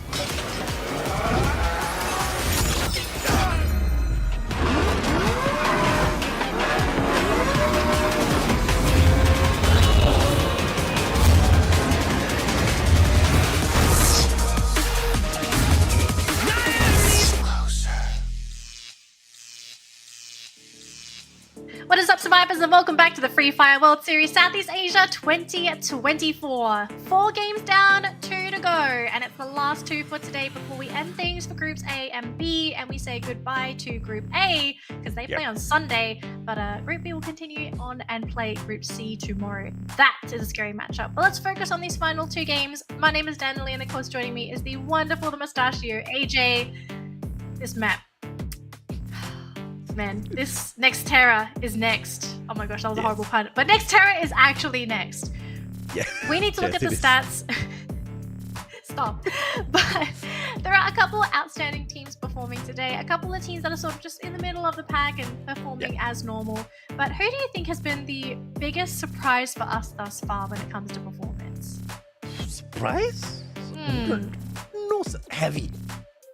Getting a booyah, that's like, whoa, bro, really, bro? You're playing it like that now? So that's the only surprise. Apart from that, everything's like, business as usual. I mean, Stalwart, Falcon. Falcon has been a surprise in a bad way. Like, I was expecting like 200 points. Okay, maybe not 200, maybe like 130. But we had like 56 now, 2 more games to go. Yeah, they can reach the 100, but it's going to take a lot of hustle to get there. A lot of hard work, but then again, the team's not really like pressured because ultimately, like, what's the goal for Falcon? Is it really to try and take first place away, or is it just stay in second? I mean, that's a nice goal too as well. Sometimes just maintaining your position. It's not about always chasing for the top if it's out of reach. Sometimes the little goals are a bit better than the bigger goals, I think, for the mental anyway. I guess for Falcons, it would be more of a case of trying to get it done in the group stage or in the knockout stages, although there's no necessity to, so that when we do go in for our point rush as well as our grand finals, they can just be on their fantastic A game, right? Because we still do see them falter here and there, which is not going to be acceptable for the grand scheme of things to be the champions of FFWS SEA later on during the point rush as well as the grand finals day itself. So maybe they want to go for something like that, because looking at Falcons now, 51 points away from Buriram. Buriram's not playing today. Tomorrow, on the other hand, we're going to have a little bit of a rest here for Group A. So Falcons is not going to be playing, and obviously Buriram's not going to sit on their butts, not pick up points. They are going to try to go for 800 points now. So good luck. You better try to catch up today. Yeah, and the next closest race really is what? Reverse Red and Stalwart Esports. Like, they're right on top of each other. So there is a chance for these 2 teams to sort of fight for that 3rd place prize money for now, which would be nice. But I think at this point, maybe it's time for these teams to sort of just relax and get ready for those finals. Like, I know it's early, but I feel like sometimes you have to take that risk and sort of be like, okay, if you have that crazy idea, you need to test it in the correct environment. And technically, this is the best environment to do so if you want to try a particular strategy and execute it in a competitive environment. So we'll have to see what happens for our last 2 games. It is going to be next Terra, and then after next Terra, we have our randomized map. And again, I will reiterate, we don't know what this map is either. We don't find out until it's actually time to play that random map. So the teams don't even get time to mentally prepare for what comes next. They're just sort of told by the admins like, hey, you're playing this map, good luck. That's it. I know, right? So it's a little bit torturous for some of these teams out there as well, but it could just be the blessing that some of the other teams need. For example, PE Sports, you don't see them performing on every single map. So if Purgatory was locked in for Game 6, they're going to be jumping for joy because, they do struggle a little bit on the other maps. Speaking of which, on Next Terra, you do have your front runners like Falcon, Indostars, Stalwart. Indostars has started off the day pretty decently. We have not seen Falcons catch up, but Falcons have been doing averagely well to not really fall from the top 3 spots in the overall points picked up today. But they are, of course, chasing your number 1 seed, which is Buriram United Esports. So a little bit of consistency is needed there. And as we talk about that is the graphic we're going to be breaking down a little bit more. Of course, you're not going to see Buriram here today, so we'll replace Buriram with Stalwart Esports. Stalwart is below Indostars in the overall grand scheme of things, in the total number of points picked up, albeit they're not too far. But Falcon, they are on another level of performance, right? 165 points picked up thus far, 3 Booyahs on next Terra. If there's a place to make a solid comeback, this is it. Is it time that we see 40 points for Falcon for this round? Wink, wink. Maybe. I mean, that's his back to back. dream. I mean, everybody's hoping and wishing they kind of like pull off something new here, right? Because it is their debut with a new brand. So we want to see some magic. Gonna see some magic, gonna see some fun, fast, action-packed gameplay. But it looks like the teams, they're more or less ready to go. I think they're just being told to sort of wait for that final call so that we can drop everybody in. Actually, I think I see are the teams almost ready? Okay, no, I thought that was actually a plane. I thought they're about to drop in. Oh, I got excited. Okay, just relax. Last 2 games, no need to stress. So you weren't really excited by the Yomos drink there on the table? I mean, I would love a drink right now. Now, so would Pretty I. delicious. So would I. I mean, at the end of the day, all of these boys out there, there's something that they want more than their drink. They want those points. Vietnam has been performing pretty decently today. We see 2 Vietnamese squads walk away with the Booyah, Heavy as well as PE Sports. And, you know, shocking performances from them. But we also want to see another team that has been trying to play catch-up gameplay. God of Wolf. Haven't seen a lot of them because they've been taken out earlier in those rotations towards that final circle. Maybe this could be a place where they try to put a stand-up comeback, but historical data doesn't really tell us that it's going to be a big possibility. They are the second worst team here, and Heavy is the worst team. So both the Vietnamese squad down at the bottom. Okay, it might be a little bit of a painful one here for the Vietnamese teams. Unless maybe something, like they figured something out during that 2-week break. I mean, we did have a very long extended period of time where teams were just sort of allowed to test, experiment, look each other up. I hope they scrimmed. I think that's the most important thing. I hope they scrimmed against the teams in their groups. Because you do need to make sure you get that practice. 3 weeks of torture and then you just chill, no? Esports just keeps playing with their tissues. I don't know what this is. It's so adorable. Oh. I love how the players, like, even though they're waiting and they're technically playing one of the biggest leagues within in the region, they've got players with pieces of paper on their foreheads. We've got them making like tissue masks. I mean, you've got a good amount of time to kill. Might as well kill it with some tissue paper masks. I don't know. You know, whatever floats your boat out there, whatever calms your nerves before you head on in here to the eye of the storm and try to battle it out. We know it's not the easiest to play on the pro scene. There's a lot of mental pressure. So, yeah, whatever you want to de-stress, just go ahead, man. Look, humor's the best way to de-stress. Judge. Like, who doesn't watch a comedy when they've had like a really tough day? So sometimes just you gotta have a laugh, you know? If you have a really bad game, have someone crack a joke, even if it's a horrible one, and force yourself to laugh. It will make you feel better. But speaking of better, this next day is how I keep myself positive. But we're ready to jump into game number 5 here, folks. It's next Terra. It's our second last map of the day, and the second last opportunity for these 2 teams, or these 2 groups, to grab their points before Group B goes up against C tomorrow, and for Group A to go for their little 1-day break before they also have to play against Group C on Sunday. And this flight path is looking pretty juicy for everybody. Amen. Could say that again. Heavy was the first team to hop on out. Hopefully they're not the first team to check on out from this particular lobby. They are the worst performers, with a total of 37 points picked up thus far from 7 games played at the next Terra map. Statistics wise, this is not good at all. Yeah, I really worry for God of Wolf because they've dropped in with RRQ here into Museum. Now, statistically, again, as you said, God of Wolf has not really been doing too well, and to drop in with RRQ, this is probably one of the last teams you would have liked to run into. But we actually have one player from EVOS here as well, sort of sticking his nose into maybe some business that doesn't really belong. No gunshots yet, though, so it seems like nobody has seen the opposing teams yet. God of Wolf is technically on a worse off state than Heavy. They have the exact same number of points picked up at Nexterra, which is 37, but through 8 games played. So an average of 4.6 points. Why are we seeing this? I already talked about this. I think this Okay, might there be. you go. There we go. It's like, All right. don't you forget who performs here. All right. Oh, okay. It looks like we are starting to see a little bit of action here. Seeing a grenade being thrown here. Abak's actually going for a 1v1 against Neo. And who can get that final shot? They can't quite connect on each other, but it looks like Neo wins this with 17 health to spare. But he does go down, unfortunately. Just a snippet to remove him from that play. God of Wolf, though, down to their last 2 players, but they did get 2 eliminations themselves. Now, unfortunately for them, RRQ still have their full roster, so if they spot any players of God of Wolf, such as Dian, they will eliminate them on that spot. Let's see if or not they can find a little bit more of that action, and I think they don't have to wait for long at all. Indostars, on the other hand, up against Flash. Yan been tagged up already. Poppy couldn't really run away all that too far. Flashy exit early in this game. It's wrong Vietnamese team, but whatever. That floats the boat of Indostars. They don't mind who they go up against as long as they are cashing in those points.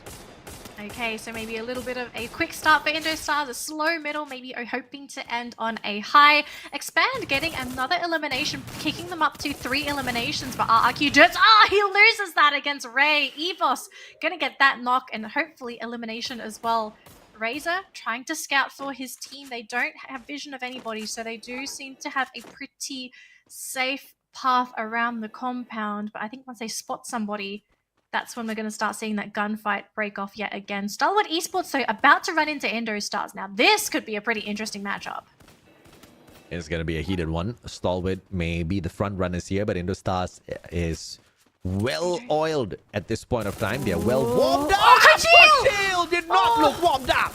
He was not ready for that one at all. Very slow response. I think he just didn't expect anyone to come from his 6. Great sneak play coming in from Stalwart Esports. So now at the numbers disadvantage, Indostars are not happy with this at all. 18 Deer all alone on that rooftop. This is probably the last place he wants to be. Did 18 Deer manage to get any revives up? It looks like they did. Okay, I see Liam flying in, so it wouldn't be the end for this team. In the meantime, they're Heavy are going to go for the aggressive play for themselves. And are they going to win that matchup? Evos wins that one, unfortunately. Hans on the ground. Now it's going to come down to Kabi. Does he want to go for the revive? He's thinking about it, but there's just no cover, and his teammate gets eliminated. The glue wall just 1 second too late. You're talking about those portal goals being 1 second too late and out. Well, that's a skill one, buddy. So I gotta fix that one later. But that's exactly how the cookie crumbles here. You know, in a heated battle, you don't really want to make those mistakes at all. At a pro level like this, a single second slow on the glue wall, it costs you your life, and we saw that in perfect display. RIP, great SMG in hand with a rate of fire, but Bison goes in for the chase. RIP still gets the tag, but shut down. Ma'al was in the right place at the right time. Homebois putting on the heat out there as well at the same time. Homeboys may be waking up today, wanting to get some points on the board. That's some great news for the Homeboy fans. Stalwart Esports, though, still stuck in this skirmish up against Indostars. Now, remember, Indostars, they did have to get a couple of revives in, so I don't think the team is actually in a really great place to try and play aggressive, but they do have to fend off Stalwart because they're still sticking around within their territory. Evos, in the meantime, though, have secured Museum all for themselves, chasing off Heavy, thankfully, so Evos will have free reign of this area if they want to continue to loot, or they might run into this player on the side of Heavy. They won't be happy about that one. Speaking of, switching over to Falcon. No eliminations for this team, so it looks like it's been a very quiet one here for Falcon. Reverse Red, 2 more players alive here as Homeboys get eliminated. They have managed to bring Sci-Fi and Barros right back into the equation. Diamond with the fantastic revives, instantaneous. Nothing much for us to worry about. Let's see if or not Indostars does it. Yes, Indostars does the exact same as well. But 2 of their players on that revive, so they're going to be splitting apart. Indostars may lose more players, and they do exactly that. Raz at down and out. Kochil's going to be the next one to follow suit. But those double revivals should help them make their way back into the game a little bit later on. Expand loses 1 player as they try to cut that distance down against Reverse Red. I mean, this is a dangerous play coming on through. Exposi backs away. Diane's waiting in the back line. So God of Wolf might just be able to get an easy nick off here. Might be Nameless, though, getting caught there on the side of Reverse Red, unfortunately. And it looks like Razor getting caught there by Diamond. Fantastic snipes coming in, but here comes the reinforcement. Can they get the revenge? And they will get that revenge shot. So sure, Razor goes down, but a 1-for-1 trade. This is the best case scenario you can ask for on the side of RRQ. Now, Expand are in a finicky position themselves because they are within the sights of RRQ. Expand got the knock onto the reverse red player, stolen away by Ma'al from the side of RRQ. Expand wants revenge. Expand wants someone to pay for that one stolen elimination point, but they can't get too rambunctious out there. They send the UAV for the information gameplay instead. In the meantime, we catch up with the Vietnamese God of War going up against a solid team in Team Falcons. Dian, Coscu down on the ground, and that's your Russia. So Falcons in a lot of trouble. Oh my the final player, God of Wolf. Are you insane? They're getting the impossible done here. Peter trying to survive. Bison in hand. Nobody's caught him just yet. Can't use the pocket shot at this point of time. Peter does manage to shut down Dian, but the numbers do stack up. RIP puts them out, and Falcons faltering early in this next Terra game. Oh, the Wolves eat the Falcon up. What a crazy play coming in from God of Wolf. And I think now motivated, looking to go for their next target. And it might just be P Esports who are just trying to go for a quick drive-by. Heavy in the meantime, though, under heavy assault by RRQ. Just not able to move at all. They're trying to hide, but Kabi gets caught. I think this might just be the last player here on the side of Heavy as well. RRQ just wanting to add that 9th point to their elimination score. It should be a pretty quick one as well. Evos is there. Oh, I think Evos have stolen that away from them. Tan on the ground, and Gray snaps that one up, and it looks like maybe we could be looking at an Indonesian team versus team situation here. It depends on if RRQ wants to go, but it seems like they're just going to leave it for now. See if or not a little bit of a mix-up here with that portal go could happen between RRQ and Evos Divine. Got one laid out already. Aim God, LMG sprays from afar, but there's not much in terms of heavy firepower to get that shut down. A 1-2-4 popped by Ma'al. Very smart play by RRQ to disable Evos Divine. They've got the flank already. They just have to pull this timing off right here. Quick reposition through that portal go. Evos Divine's Aim God in a lot of trouble as a Bay High tries to climb up these stairs one after the other. Aim God with a good glue wall, just waiting for his opportune moment to strike. So that 1v1 will have to catch up with them in a little bit. Into Stars looks for the reposition, running away from that storm. Blue circle looking for that safe zone. It's still a pretty cozy big circle here for them to all run around. But of course, time will tell exactly who survives. So far, it seems like the center is occupied by Reverse Red. We do have RRQ occupying one of the sides as well for themselves. Diamond scouting for the team. Now, here's the issue here with Reverse Red's position. Diamond is in a really great spot to potentially snipe, but his team could be vulnerable to potentially being rushed here. So if they are not careful, if he's not able to get those shots in, we could actually see Reverse Red in basically just take a bite of the pie and sort of like regret it at a later date. But we'll see if they decide to hold things off. If they take things a little bit too quick and show their position, they are exposing themselves to a potential team sandwich. A sandwich between Expand and RRQ. Good trigger discipline there. The players didn't manage to spot each other out next Terra, but you don't want to bring that attention to yourself a little bit too early. UAV sent out to scan the rest of the outer circle parts for Expand. So now that they know that nobody's outside the circle to talk to them, but the UAV, though, sent out a tad bit too early. GOW now stepping into the vicinity of the UAV trajectory from the side of Expand. So they might just get caught with their pants down here. The information gameplay could have failed Expand due to the timing. Oh, things might be a little bit crazy. Oh, Portal Go, Expand is coming in. It could be a 3-way team battle here. It depends on whether Expand decide to try and jump in now or if they're going to wait for that opportunity to go for that third party. We still see a couple of shots here. Crime MKS sticking his nose into that fight now. All of a sudden, RRQ and Reverse Red will need to be very wary of those potential shots that are going to be coming in from that angle. Yeah. Especially for Reverse Red, they are pincered, so they have to watch their front and their 6. God of War could just be the bane of Expand's existence here. It's all about the timing. RRQ inside the house. Reverse Red from outside. PE Esports can interfere. In the meantime, Reverse Red finds Aim God from the side of Evos Divine. Takes him quickly out of the equation. 2 Indonesian squads flanking Reverse Red. 3 Indonesian squads flanking Reverse Red. This is going to be a party. It could be a party. It could be a disaster as well. We'll have to see how this turns out so far. RRQ staying put. Same thing with Expand. But Indostars are going to launch themselves into Reverse Red. They've sent one of their players in. He's all alone. it looks like they aren't ready to jump in. They were hoping maybe to see somebody, but they sort of back on. But God of Wolf coming into Indostars, watching their 6. If they're not ready for this could be disastrous. A 1-2-4 popped already. God of Wolf on the back foot right now. 18DA has used up his Natsuya's Rebel Rush, so he can't really rush on in to get the shots. But Liam, solid grenade. Takes one out of the equation. One more player down on the ground. Raz goes in for the finisher. SMG drops both players. Raz taken down by Fires, who shows up. Expand, storming the house of Indostars after a little bit of the job was done against God of Wolf. Now Indostars trying to finish off God of Wolf as a full squad. In the meantime, Expand trying to wait for them to get that part of the job done first before they take out the rest of the Indostars squad.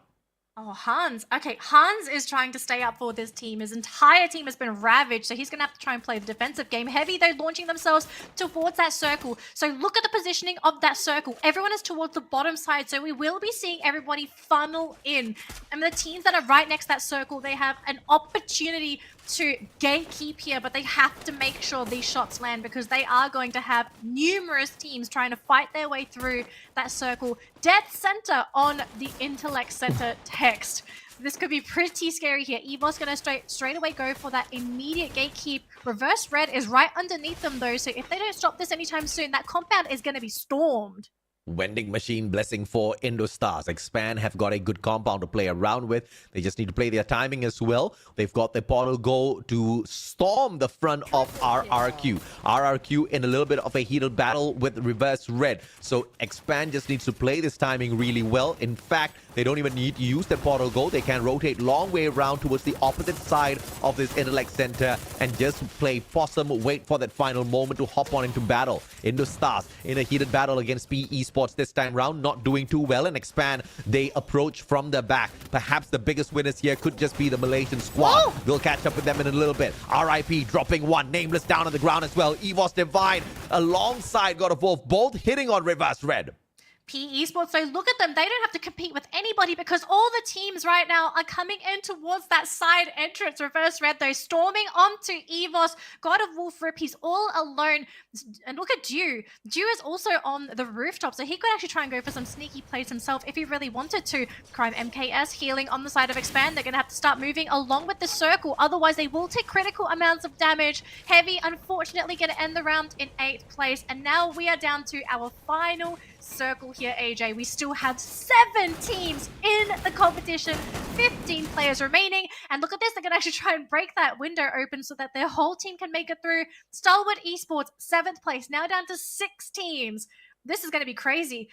If you're PE Esports, this is your time to shine. You eat everybody as they come through those choke points. Absolutely. And of course, PE Sports have to be a little bit careful here as well. A couple of portal goals could just change their fate. Expand now drops one out to reposition towards the left-hand side of PE Sports, and that reposition has happened already. Now PE in a lot of trouble. 18D is still holding on to his position here. Here comes Evos Divine. God of Wolf still has RIP inside here within the compound. It's a 1v1v1, and therefore it should end up within a battle between the team of PE Sports and Expand by the end of days, because God of Wolf, Evos Divine, Indostars, they just don't have the numbers to sustain. Oh, they're actually looking to move forward here. So we've got our last 3 single players coming in from the side. Expand also seeing that PE Sports are wanting to start advancing. 18 Deer, all he has to do is survive. Same thing with Ray, and let the fight, let this war happen between PE Sports and Expand. Don't stick your nose into the business where it doesn't belong. But look at this though, they're going to actually try and go for a different angle. Ray caught in the middle of this crossfire, and the grenades are flying in. They have to be careful if you're PE Sports. You cannot group up. If you get caught by those grenades and 2 of your players go down, that's the call for Expand to just go. And I think they actually caught one, Don't Cry, on the ground. Now down to 3 hero caught as well. Now they're being stormed. GG. This is Expand's time to shine. They have done it. Expand secure the booyah for game number 5. And look how happy they look. They made me think twice going into that late game. That portal going on towards the left-hand side, competing with PE Sports. I had a mini heart attack, but they made the right call to actually force the issue for PE Sports.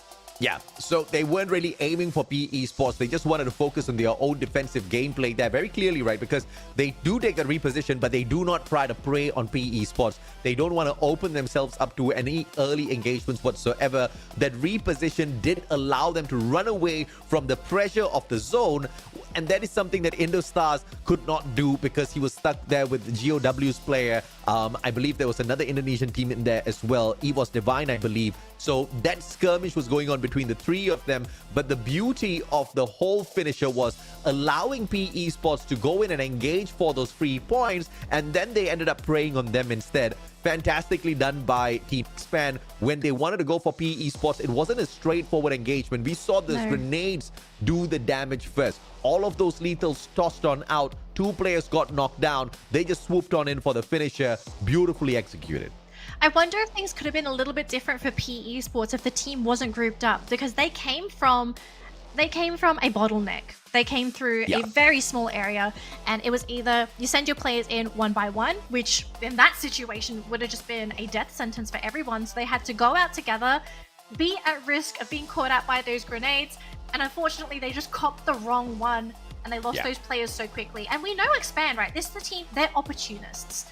They won't fight you head on unless they see that they get an advantage, either when it comes through a player getting knocked, unless they realize their opponents have maybe run out of glue walls, if they have an excess of glue wall melters, that's the only time you're going to see Expand go in. So because they got that opportunity, it just opened the floodgates for them to just go in and win the match. And I think the mistake that they made in that Purgatory matchup, they just decided they're never going to make that again. And thankfully they didn't. And that mistake was not conserving those portal goals for that very final opportune moment. This time around, it was used at the right moment. And of course, that gave them a better position against PE Sports. Surprisingly, it was the exact same team within Purgatory that used that portal goal smartly to get the booyah for themselves by placing themselves on top of the roof of that building within that final circle, right? So brilliantly done this time round.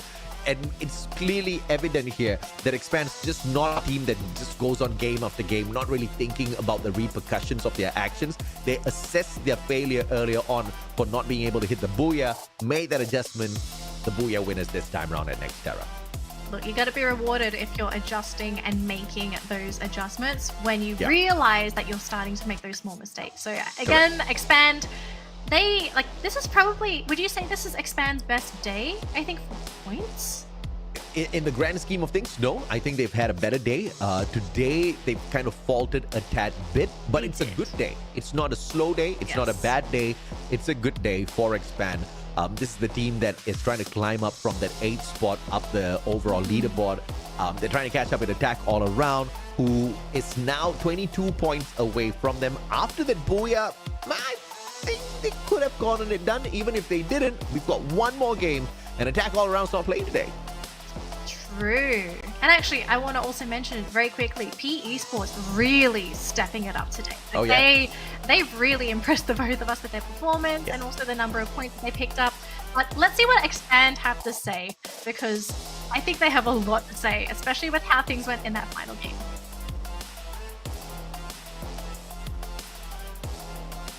Anytime now. Waalaikumsalam. Selamat Raya. Selamat Raya. Maaf saya batin. Maaf Zahid dan Batin juga. Dengan senyum lebar. So, our first question for tonight for team from Expand. Yeah. What is your feeling after you got booyah for the second time?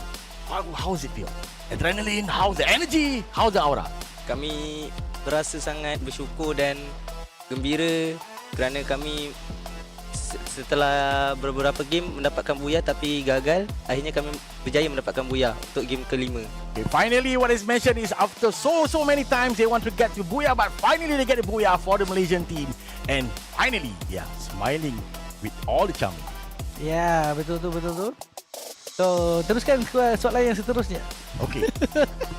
Game based on the previous match, you get the first booyah on the same map that is in next Terra, and again you do it again. But what Aji was wishes for, basically on the first booyah is using a medic booyah, correct? But kali ni you on team fight. So how is it feeling? How is the?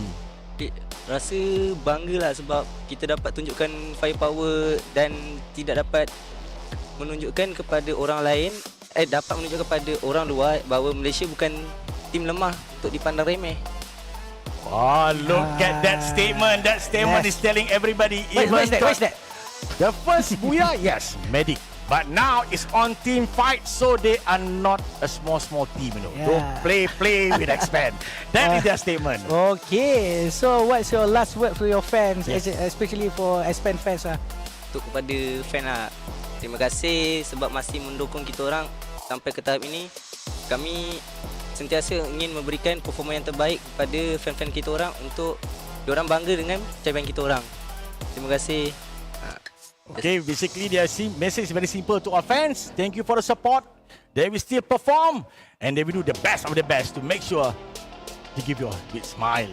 Yeah, but we have a last request. What request? What? Oh, boy dance! Boy dance! We need Roy to do.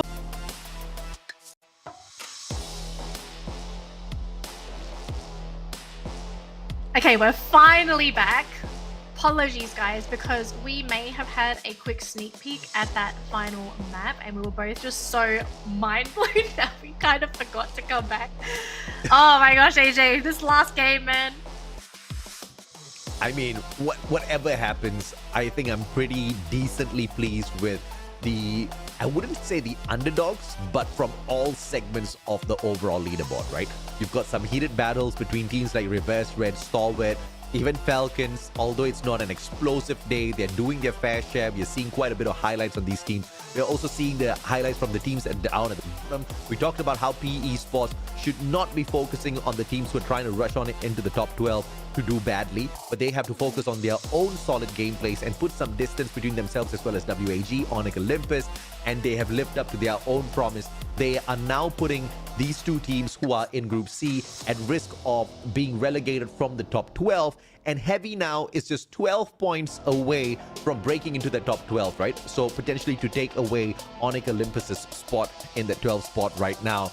But it's a big ask, I guess, because you talked about how 1 point from 2 games, and then we saw the Booyah followed by just 4 points. We don't know what they raked in this time round. I guess we'll just have to wait and see. And I think we also need to wait and see how Onyx performs tomorrow because, you know, we haven't seen Onyx. And remember, we are playing on a brand new meta, brand new patch. So, like for the teams in Group C, we don't even know how they're making their adaptations.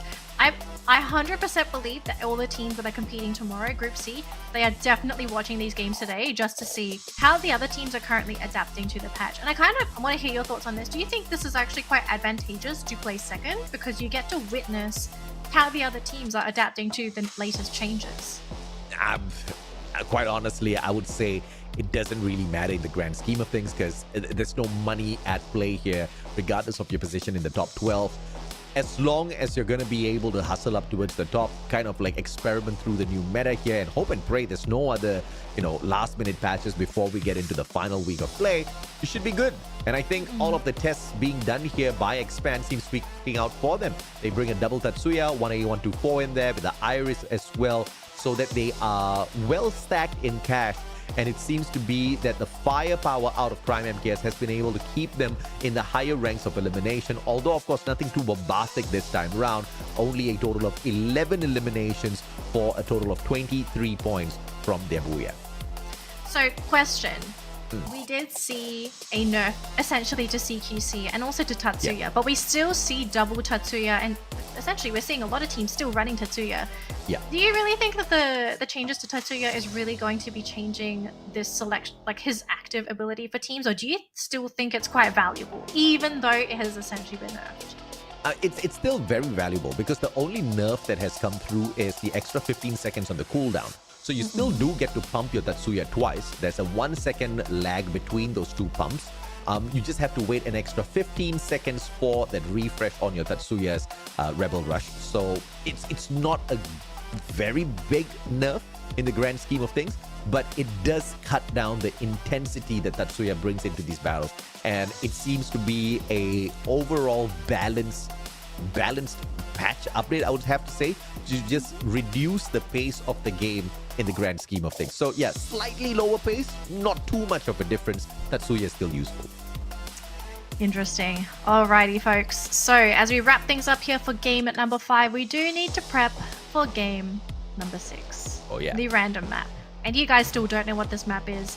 But the players know, they are ready, they are in the lobby. We are waiting for the sign to show you guys what this map is going to be, because it is going to be such a epic grand finale for today. Just wrapping up with the weapons. Top choice here, Bison, followed by the Woodpecker and the M1887. Okay, who needs the most points here, AJ? I think out of all the points here, is there any team that you feel really needs to perform for this final round? Regardless of the map, just a team in general. Who just hasn't gotten points today?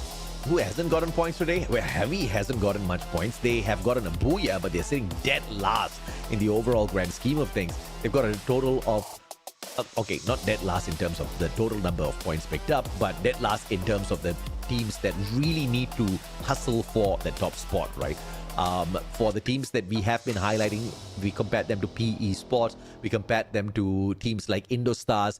You know, those teams have been doing fairly decently for themselves. And Heavy's the only one that, you know, after that one booyah, they're back to just chilling down here at the bottom. Maybe 9 points is decent, but we want a little bit more from that. We are looking at them hitting those 12 points to break into the top 12. So as long as they don't pull a usual Heavy play style, I think... If they don't play too heavy, you mean? yeah. You know, keep it average. Just get into Keep the final average. circle. I like that. Keep it average. Alright, Heavy. Lots of pressure on this team to really perform for this final game, because this is their... Essentially, this is the halfway mark for all of these teams, because they've already played their first round. So A will play again on Sunday. Tomorrow we're going to be seeing B again playing up against C. And we all know what happens when Group C comes into the fold. Buriram United, hogging up all the points. But I do wonder, how is Buriram sort of adapting to the latest meta changes? Like, is it another just average day in the office for this team? Are they maybe struggling? Were there some abilities or weapons that were nerfed that they actually really favored? Like, that's something that I would really love to know in regards to this team. It's so many storylines here to keep our minds on. And it looks like they may just be able to deliver on what's exactly needed from them, right? It's just that with the new meta update, everybody's got the fire under their bums. They're all out there trying to perform their very best. It's just a little chaotic on this first day coming back after a 2-week break. But of course, let's see exactly where we fly on into in the map selector. All right. Finally ready to reveal the last map for all of our spectators. Can you make the prediction? Did you ever think we were going to get Alpine? This map. Let's go back to the story of frontrunners. Who are we looking at frontrunners for Alpine again?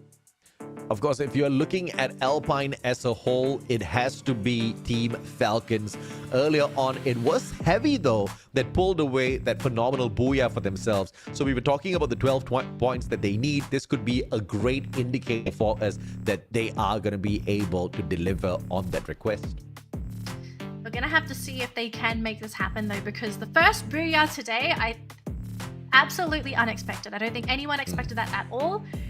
If they are able to pull a second booyah, or even just to perform well on this map, I think that would already be a surprise for everyone that is watching this map. So Alpine, the potential lifeline here for Heavy, to break them into top 12, and to now put pressure on Onyx to perform in their next 12 games. Like, if you're Onyx, I think you are definitely watching the games today and just trying to see, okay, how many points do we need to get in our 12 games to put us in a comfortable spot in top 12? Because for anyone to catch you, like, that is already a red flag, especially when you're trying to aim for top 12. Sure, we've still got plenty of weeks to play, but you still have to respect your opponents. Just because you have an extra play day, it doesn't mean you're guaranteed to be safe. I have to agree with you, right? And of course, you know, to touch up on another team that desperately needs those points as well, we were talking about how God of Wolf needs some heavy points on their side. They haven't really picked up anything solid today. 54 points in the grand scheme of things to make it into the top 12. Impossible to pull away from this one final map, but if they can get into the top 3, maybe it's a good start for them before we head on into their final day of play before the week's over. Maybe, but it's time, folks. Game number 6, our grand finale for today for Groups A versus B. We're flying back into Alpine. It's going to be a reset. To anyone that might be cheering for your teams, you got to cross your fingers, cross your toes, and maybe pray as well, because this is the last round for these teams to grab those points before they hit the halfway mark, because we are essentially at the halfway mark for teams in Group A and B. Finish off strong and then get ready for their next couple matches on Saturday and Sunday. Top to bottom flight path, pretty much straight down the center. So we are going to have everyone go to their usual drop zones. But the question we have here is, are we seeing any potential hot drops? So far, it looks pretty clear. We do see a little bit of scouting and actually Expand flying back into Garrison. Interesting decision to fly that even though they hit the halfway mark on the plane.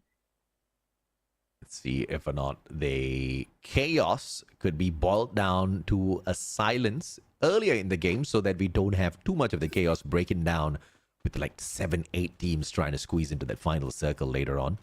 Expand has got 2 teams to deal with. Team Flash as well as Homebois, albeit not the full squad out there.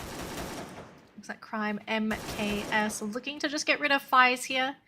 If they do get that elim, it would be a nice little point, but it's just one player. They're not really threatened, but they are being scouted, so they at least know that Expand is going to be within Garrison. Indostars, in the meantime, though, just going to be doing what they can, playing around Stadium. Now, they do have to be wary of Stalwart Esports. Oh, looks like Tarn actually got caught on the side of Heavy. Falcon actually engaging into Heavy. This is not a matchup you want to be running into at all. But it looks like Flash going to be running into Expand, and Heavy. Oh my God! Their redemption arc has officially ended. Yep. So they were dead last in the teams that we were looking to really perform today. 42 points, and now the first team to get eliminated. They just don't make it through to the top 12, although they had 6 games to get the job done. Indostars, on the other hand, has been slowly but surely just creeping up the top. 66 points thus far. They've got a booyah from the day. 31 from placements, 35 from eliminations. I mean, this is their final chance to go in here and perform, and I think we can definitely see the Indonesian squad in that final circle the way they've been moving. Potentially. Now, we are seeing Homebois, one of their players, unfortunately going to be taking some damage here, but look at that, though. Looks like Raz getting a free elim, and Stalwart Esports are just out? Hello? Indostars! This team is ready to swipe the booyah. They are hungry. They want to win this game. They want to finish strong. Okay, this might be a really good sign for a really great game number 6 here, AJ. Yeah, this is fantastic for Reverse Red as well. That's trying to run away from Stalwart Esports. So early exit, surprising exit for Stalwart. And bit of a shocker, yeah. Shocker, yeah, but you know, props to Indostars. The consistency has been mind-blowing from the final week of the first half of the knockout stages, and clearly they haven't really dropped any bit of momentum. But a butterfly ain't gonna be floating around. Peter now tagged up from afar. Luffy, Woodpecker, ay. The glue wall went down. He turns around, one more, and Luffy, they take each other out at the very same time. Insane stuff out there, but it looks like one more is going to be picked right up here by Cougar. Here, the team from Indonesia slowly approaching the situation as well. EVOS Divine. Oh, the wrong team at the wrong time for Falcons to deal with. But Koski actually did a really good job at actually drawing their attention away. So the team was able to get that recovery in, and now they're looking to get their way into that compound. EVOS, they will have to rely on their sniper on that high ground. Koski causing quite a bit of issues. Look at that though! A trade! 1-for-1. Both players going to go down, and EVOS will be losing to Koski. So that's going to be an elim already. Koski, though, still on the ground. Abax is here, looking to try and go for the finish, but has to fight against Peter. He wins! Abax putting himself in a very advantageous position for his team. So now Falcons down to 2 players. Not going to be happy, but here comes G'day. Oh, tries to ram them with the vehicle. And they caught one more. Falcons are out. 10th place. Oh my gosh. What an opening for these teams. Holy mama! It looks like the acquisition didn't inject them with any bit of extra adrenaline. If they want to make that recovery, we'll have to wait for their next day of play. That's all about what you can see from the Falcons. We'll have to wait until day 3, Sunday, for them to show up once again and show up what the new acquisition has buffed them up with. In the meantime, Reverse Red, a team that has not had the best of runs today, but still pretty decent with their average scores out there. Reverse Red is a team that's capable of exceeding 110 points within a day, but today just a mere 71 picked up from the 5 games played. Not too shabby in the grand scheme of things against some of these other squads. Yeah, looking at multiple elimination leaders here, 3 teams sitting on 4 eliminations so far. So we're not looking at a very fast-paced game, but we're also not looking at something that is extremely slow. But to see we are down to 9 teams already, I think this is the fastest we have seen 3 teams be eliminated from a matchup. Now, switching on over here to Flash, they have occupied a compound for themselves on the high ground. They do see Expand on that low ground. And actually, Crime is a little far from his team. So if things do decide to get a little bit hairy, we could be looking at a bit of an issue here. But Flash not looking to press the issue themselves, actually going to be playing it a lot safer than I thought they would. Just going straight to the vehicle. They're thinking about it. They're hanging around back here. Maybe worried that they're going to be caught by a team. Just the first circle, so their Punisher onto X-Roy is not going to be putting Expand in a terrible position. They do have the cash to purchase him right back in here. It's still the first circle, so Pocket Market's going to be your hero for the time being. But RRQ against PE Esports, Nero tags him up with a grenade launcher. Legaloth has got the Trogon in hand, but airdrop first, baby. Get that airdrop in. Okay, what's the call here? Is PE or RRQ going to make that push? Because for RRQ, they're essentially just going to gatekeep here. So for PE, they've got to break themselves through. They use the portal go, and actually they're going to send the team back. So I guess they're just going to play with that blue zone. Just go the long way if they really have to. Interesting play. RRQ. One player is just deep into the position.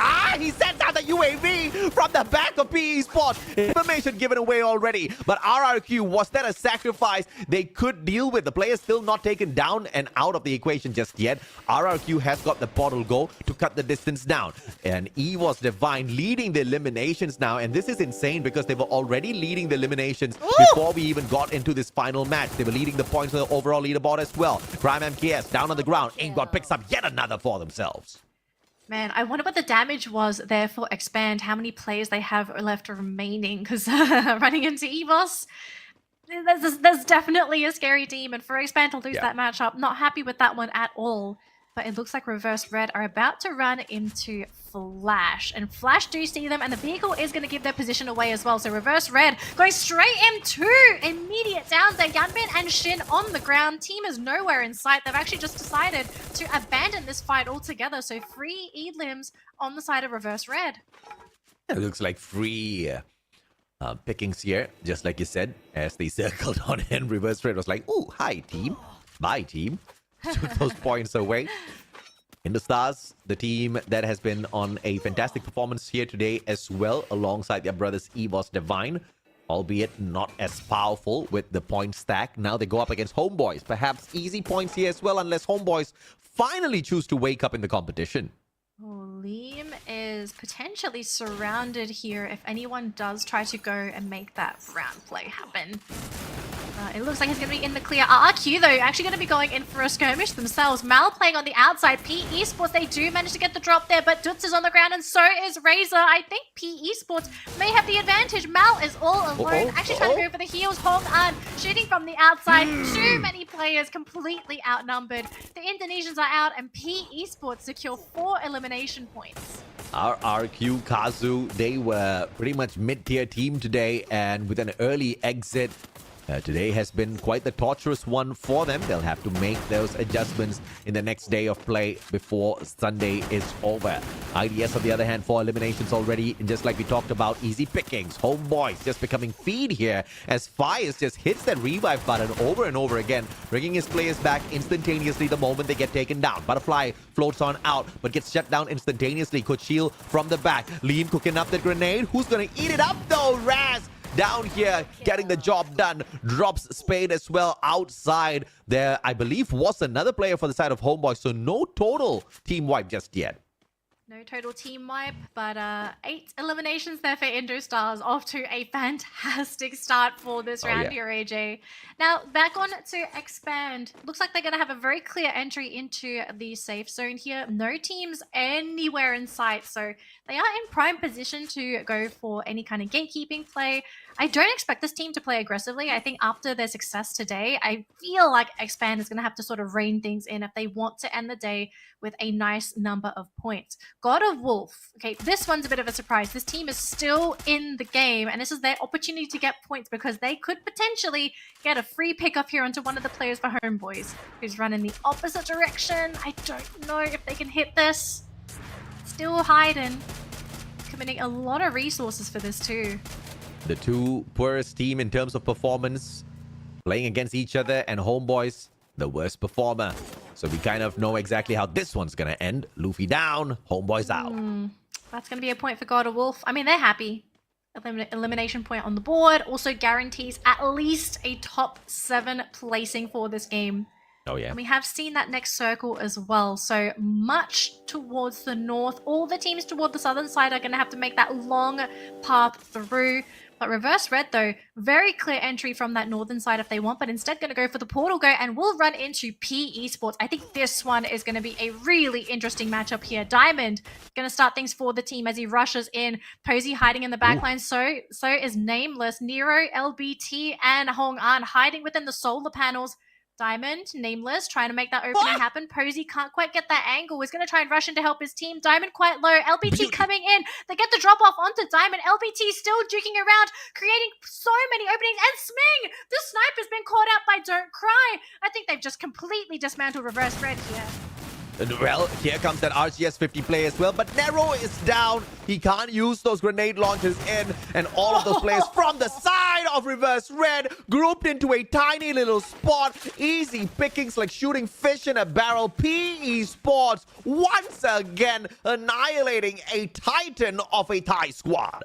Good morning, good evening, P Esports. Where have you been? This team is really starting to pop off, and if this continues, they could potentially be in the running to get this next booyah. Indostars, they're going to run into God of Wolf. Diana's all alone. Ripper's there, and so is Iza, but to compete with IDS, I think this might just be a death sentence here. Rip even gets caught there by 18 Dia.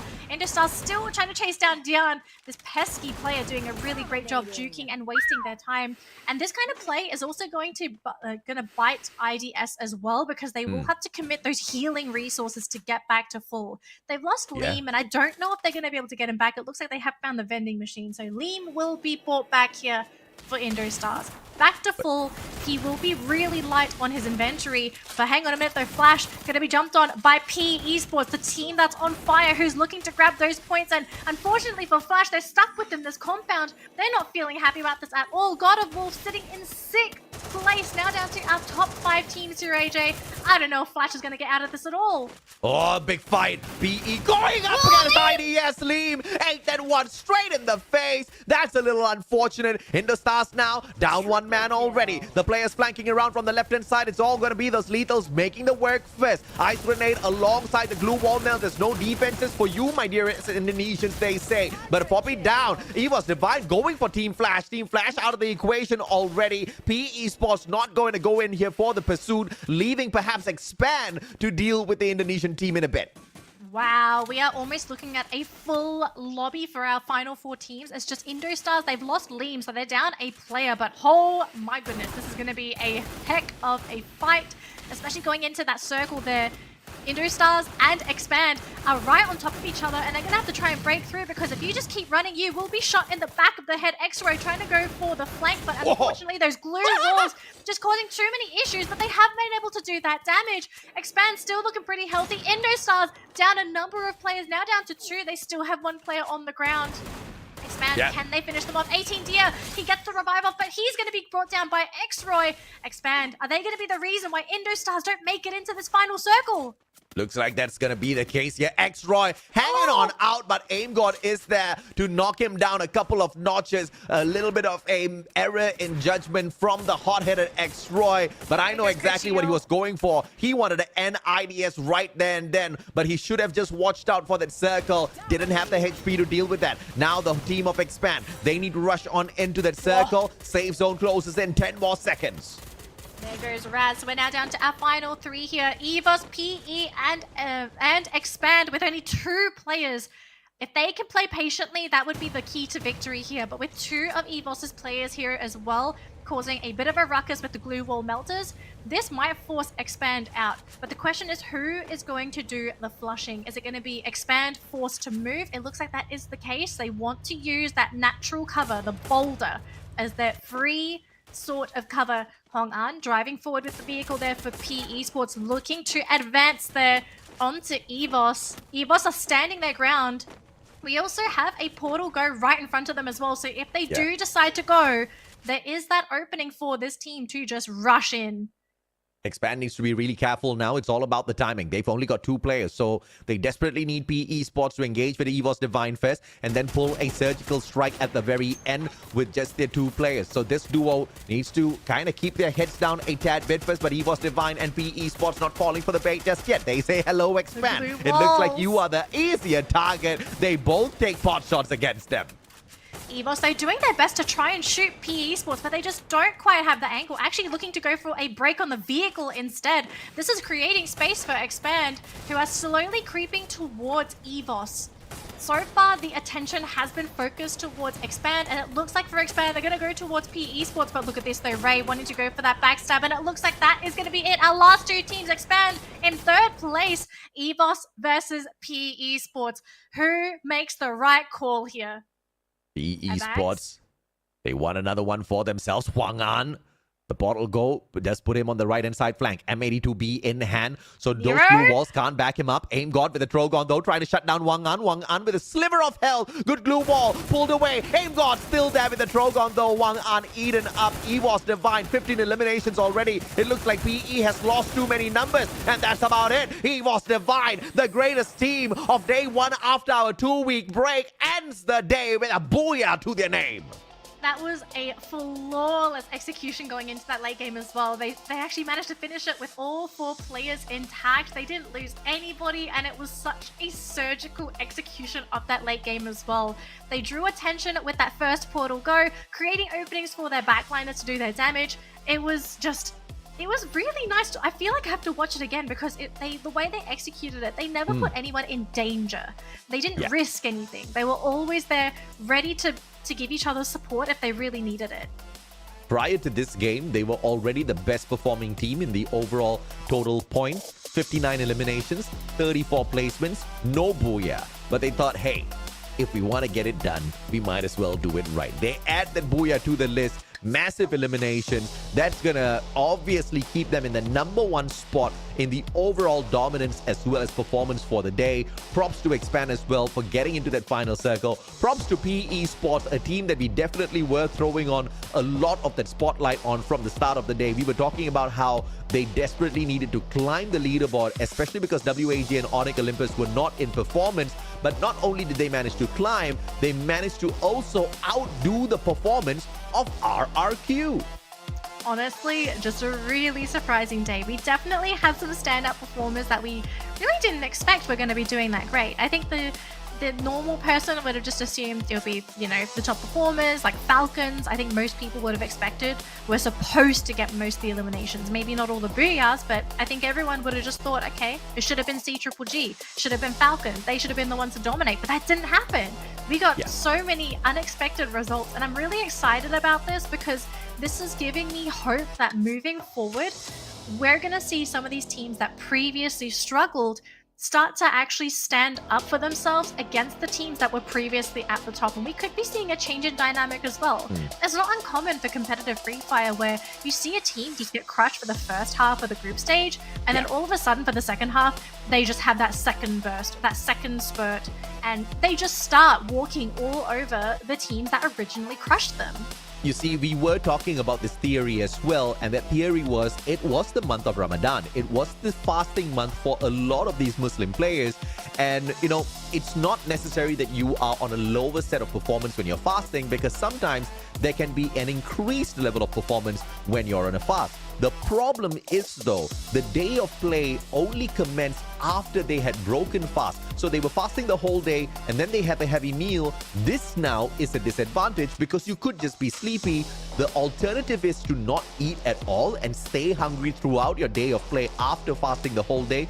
Clearly, that would not be the right choice, right? So we kind of saw a subdued performance from these teams. But the moment the food and the balance is back, baby, they are popping off.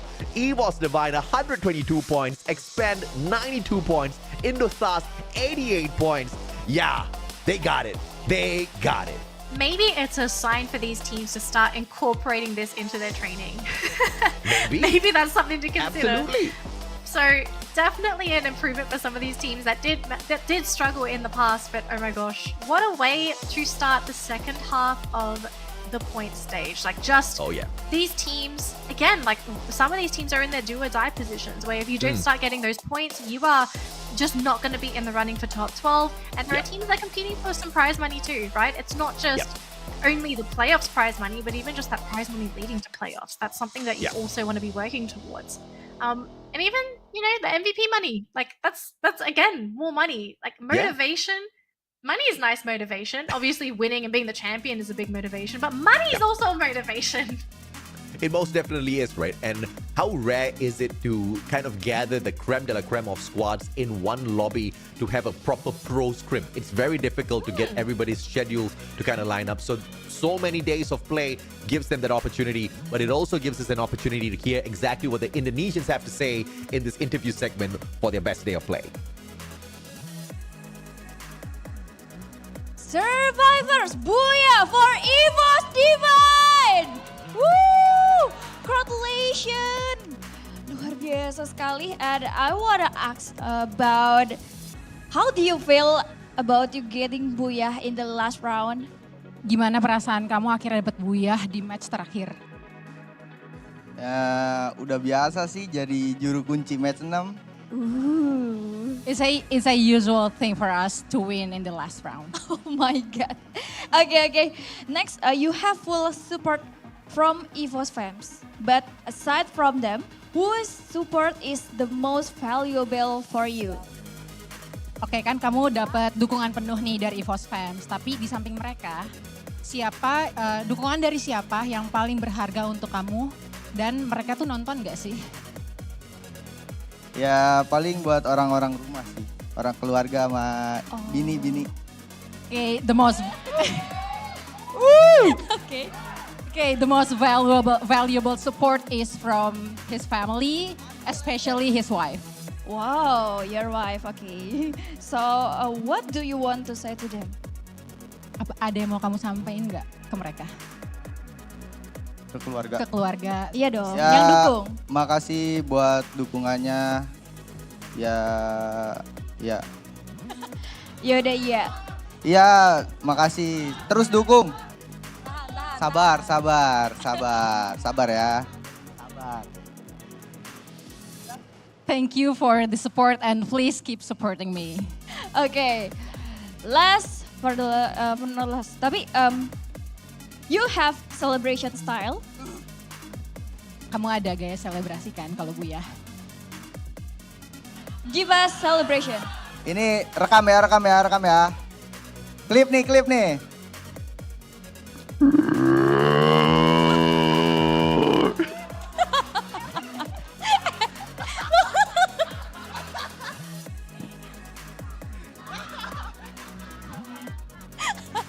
Udah. Ntar pada merinding di sini. Okay. Thank you so much. Thank you for your team and good luck because this is last round for today. So see you next day and back to you, Shoutcaster.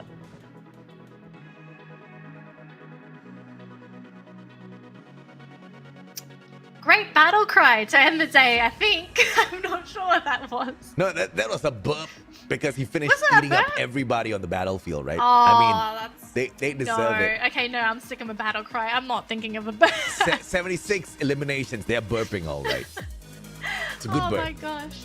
It's a good burp. Sure. I mean, great way to end the show. I mean, we've finished up all of our games today. All 6 games, A versus B, done and dusted. And because of that, we are going to be saying goodbye to Group A tomorrow because they are on a break. We don't see them until Sunday. But it means we are going to see some Group B and, of course, welcome back to Group C. Yeah. Again, it should be interesting. I know some people are just going to be like, oh, isn't it just going to be the dominance of Buriram again? I kind of don't think that might be the case. I feel like just with how everything is sort of changed up, we could see someone else stirring the pot. But again, we kind of don't know until the games really do kick off. But I have a feeling, this little nagging feeling that we could be seeing somebody sort of come up, rise up from the ashes and say, we have risen, we have arrived, we are ready to win our game and get those points. Because that's what happened today.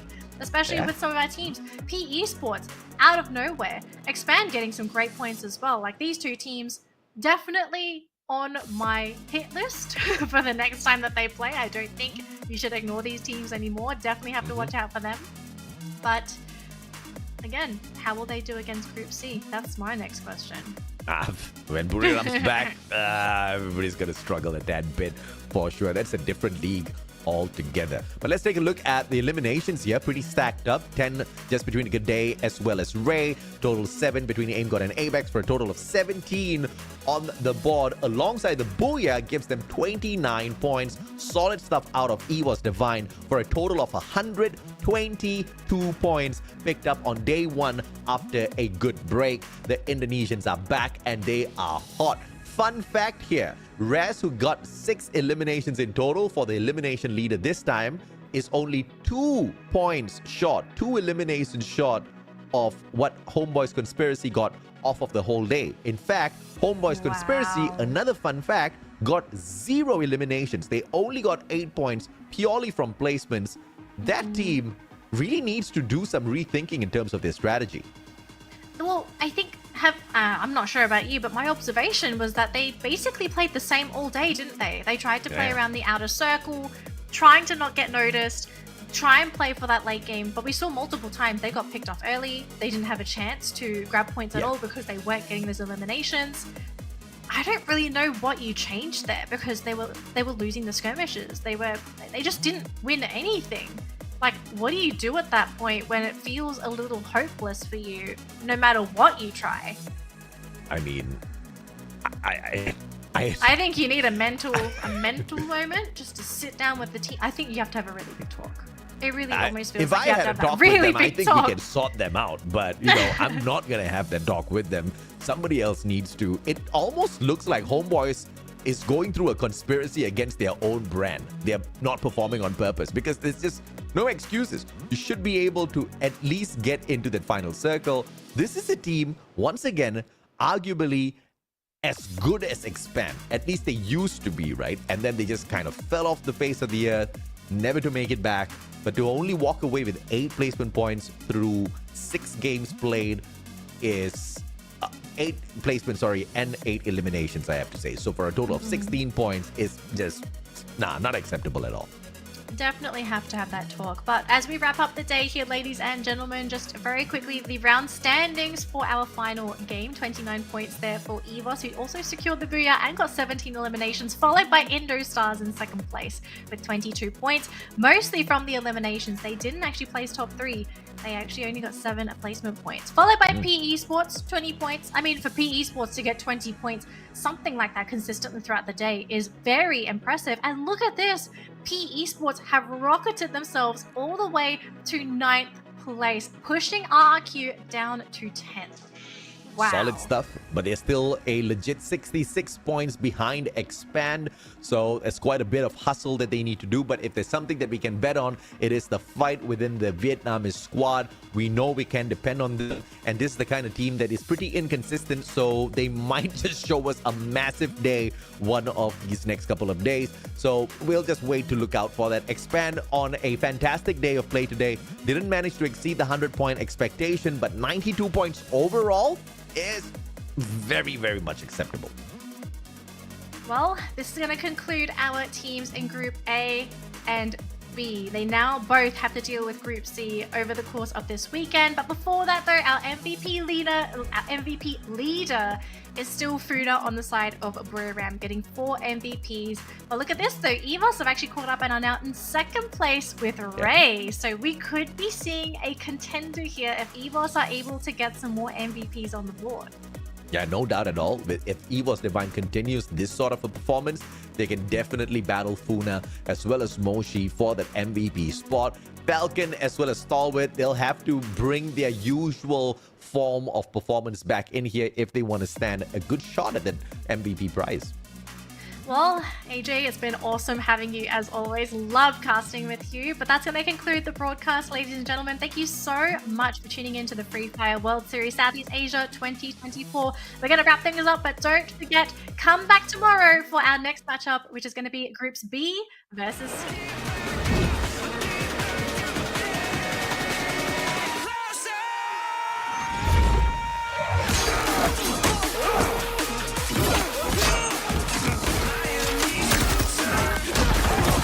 Supplier! How'd you like them apples?